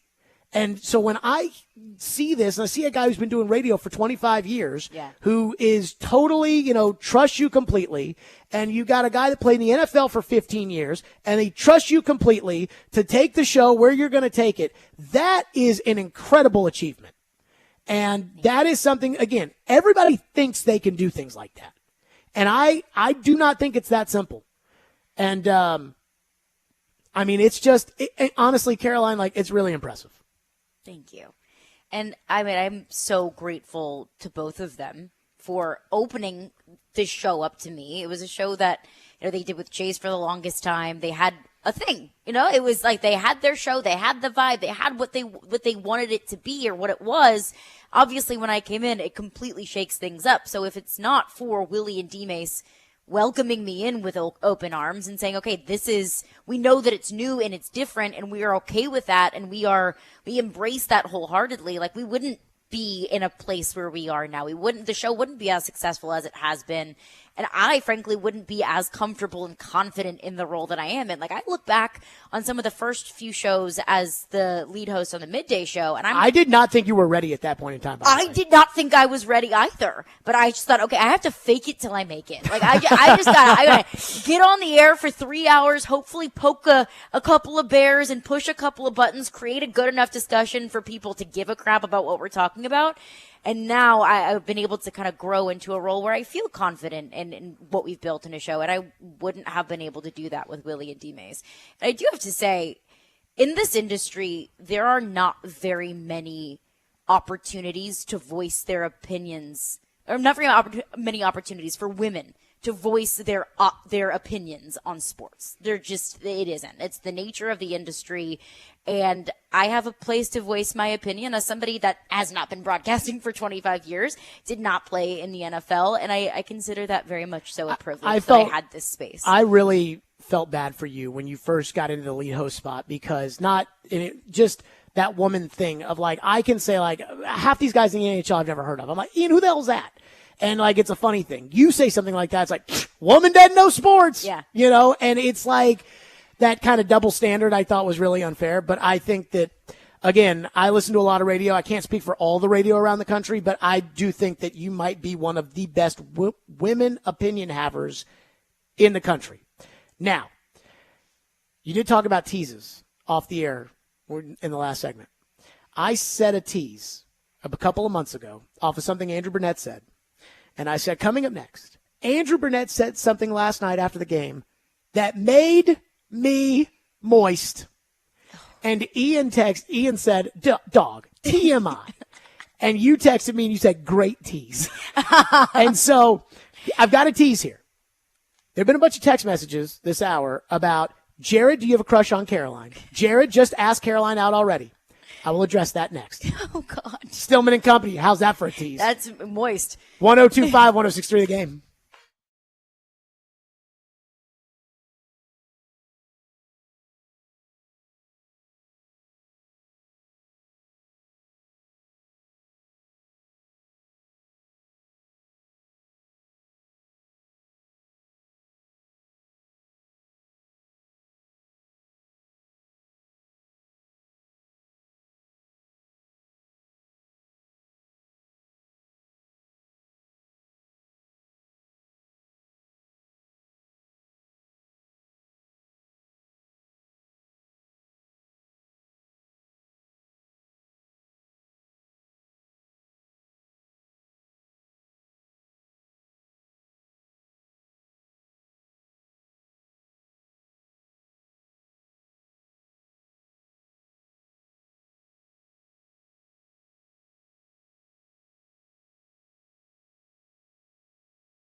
Stillman and Company, Trevor Lawrence has signed a contract extension. Ian, what are the numbers? Let's see. We got this is per Adam Schefter, an agreement on a 5-year, $275 extension, $200 guaranteed, $142 at signing. I don't even think Trevor Lawrence is that good, but if I was Jacksonville, I'd have to pay him. That's the tricky. 55. That's 55. Yeah. So that ties Joe Burrow. And he's not Joe Burrow. No. So are the Dolphins going to have to sign 55 for Lawrence, 55 for Burrow, 53 for Goff, 52.5 for Herbert, 52 for Lamar Jackson, and 51 for Jalen Hurts. Tua's probably going to come in at 56. This is the best example of everyone that says, well, CeeDee Lamb's not going to get or Jamar Chase is not going to get the that's Justin such Jefferson bullcrap. deal. Like, yes, he is, because Trevor Lawrence is not Joe Burrow, but he makes Joe Burrow money because he signed after Joe Burrow. Right. That's how this works. It's the next guy contract. Yes. Like, DeAndre Hopkins is not going to sign the next guy contract. No. But Jamar Chase is. Like, he's the next guy. He's going to match it or exceed it. And then, the next guy, like, let's say that Drake London or Garrett Wilson, when he signs, he'll be the next guy. Yep. Okay. So, a couple people texted in being like, Jared, just ask Caroline out already. Or, Jared, do you have a crush on Caroline? And that was the tease that I had there. So, this is a true story. So, the day before Caroline started, now, I'd already met Caroline. She'd already come in. We'd already hired her. The day before Caroline started, I had a birthday party for somebody that you didn't even know. No, I didn't. I had a birthday party at my house because at that point in time, like, everybody was pretty COVIDed out, but there were still, like, you can't have 20 people in a setting kind of thing. So my friends were like, hey, can we have this birthday party at your house? I was like, yeah, fine, that's whatever. So I invited you. And the reason I did that was because I didn't want my girlfriend at the time to, like, I wanted her to meet you. So that there wouldn't be like any right. Yeah. So that there wouldn't be anything like that. And what is amazing is the fact that, like, in my personal life, your personal life, like, we spend a lot of time together. Yeah. Like, we spend a lot of time. Like, I was texting, I mean, I don't know how much you, like, want to talk about this, but, like, like, Caroline's got a really, really, really serious boyfriend who might have to, he might have to understand how serious this is in a little bit here. Yeah. It might have to, we may have to have a conversation. But left hand's a little bare. But, I mean, like, he's one of my top. I mean, I freaking love the guy. We were talking about that YouTuber that plays NCAA. Dylan, my boyfriend, was texting me this morning. He was like, Jared told me to check out this guy. Do you know who it is? I was like, no, I don't know this YouTuber that plays that's NCAA. Up his alley. That is up his alley. It is up his alley. He And doesn't so even that's why I really sent it play to him. video games, but that game is up his alley. I don't play video games either. But I just watch this. I mean, it's like addicting. It's like some of the stuff these kids watch. Steven says, who doesn't have a crush on Caroline Fenton? Oh my gosh, I'm blushing. Okay. See, Dylan, if you're listening, everybody's got a crush on me. Here's what I would say about, like, I don't think that, like, I'm not somebody to, like, hide how they feel kind of thing. Yeah. I think the audience probably has a good idea. Like, when Floyd died, like, that was really, really, really hard on me. I had never lost somebody like that. And it was so public, right? Yeah. Like, and I'm not demeaning any profession or anything like this, but like a regular job. Like, and I'm not demeaning working at Home Depot. Like, it's a fine job. But like, every time I go to Home Depot, I don't know if it's the same person that's there or if it's somebody new. But like, when you're the former general manager of the Titans and you're on the radio every day, like, people want to know where you went. Yeah. And so when Floyd left and, when he left and didn't really tell anybody, and I was kind of stuck out on an island by myself on all of this, knowing what I knew, knowing that he didn't want anybody to know, like, it just ate me up. Like, it just crushed me. And when he got really, really sick, and I found out that, like, he wasn't going to make it long, it was in the middle of a show on a Friday, and I just lost it. And, like, that moment in time, Caroline was like, I got the show. Don't worry about it. And I literally just sat there. And, like, you were there the whole day. And then after he died, and we had that show, it was basically like a memorial service. It was a great show. And you were just so supportive and just so there. And like I've had over the last 3 years or however long it's been, I've had so many ups and downs, like some really high ups and some really, really low downs. And like, you're the first person that anytime I experience either, it's like, I need to let you know because I care what you think, because your advice is better than everybody else's, because your friendship is like, again, everybody needs somebody like Caroline in their life.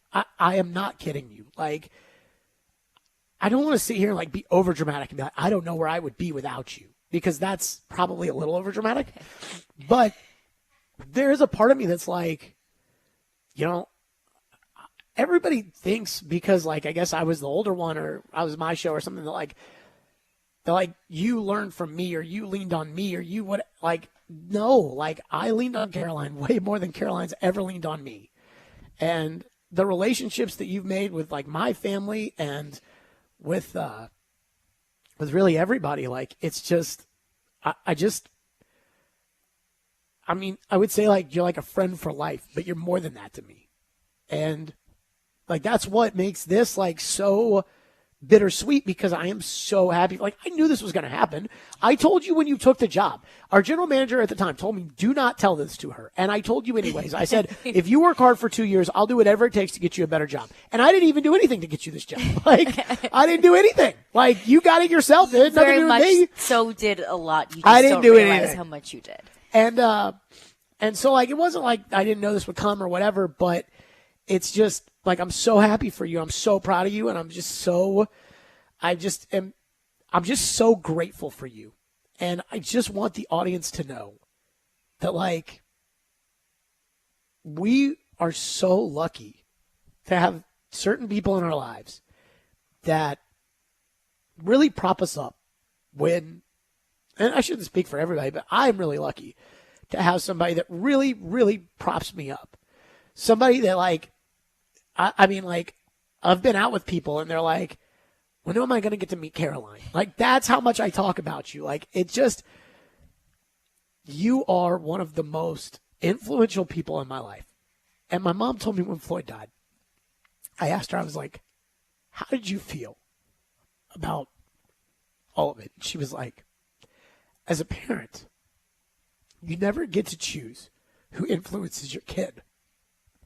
And she said that having Floyd as my influence, like, gave her a sense of comfort. Because she knew, like, obviously he's not going to lead me astray or anything like that. But to have you influencing me, like, I really believe that I'm a better person because of it. And this show is probably a better show. And, like, just my life is better because I worked with you. And I'm so happy for you. And, like, again, you're not, like, going anywhere. I'll still be here. But I'm going to miss you a lot. And I just want you to know just how thankful I am for you. And how thankful I am that I got to share this show with you. And how thankful I am to your family that they shared you with me. And how there's just everything eventually comes to an end, but this was a really, really meaningful chapter of my life. I just want to thank you for that. And I'm not leaving anywhere out of your life. I have an older sister. I've never had a brother. Jared is the closest thing in my life that I've ever had to a brother. Because it's major pain in your ass is what I'm told. But Jared will be there in every single phase of my life because that's what you've meant to me. That it's much more than a show, and as fun as the show is and the station and how much influence this period of my life has had. You're not you as a person in my life and a really damn important person in my life. That's not going to change. And I can't thank you enough. I will forever be changed because of the time that I've had with you and the role that you will continue to play in my life. And we thank you, the audience, too. Yeah, you guys too. Caroline will be on tomorrow at 11 o'clock for her final day. It'll be, I mean, if this was teary, this isn't even the final day. Who knows about that? But I just want the audience to know that, like, when we hired Caroline, everybody wants to hire a name. You know, everybody wants to feel important enough to hire a name, right? Like, oh, you hired Michael Jordan, you know, to be a radio host. You saying I'm not Michael Jordan? No, you're not. Okay. We hired somebody that nobody knew. We hired somebody that I knew people were going to be like, who is that? And my whole thing was, you'll see. Like, just trust us on this. Like, this is just trust us.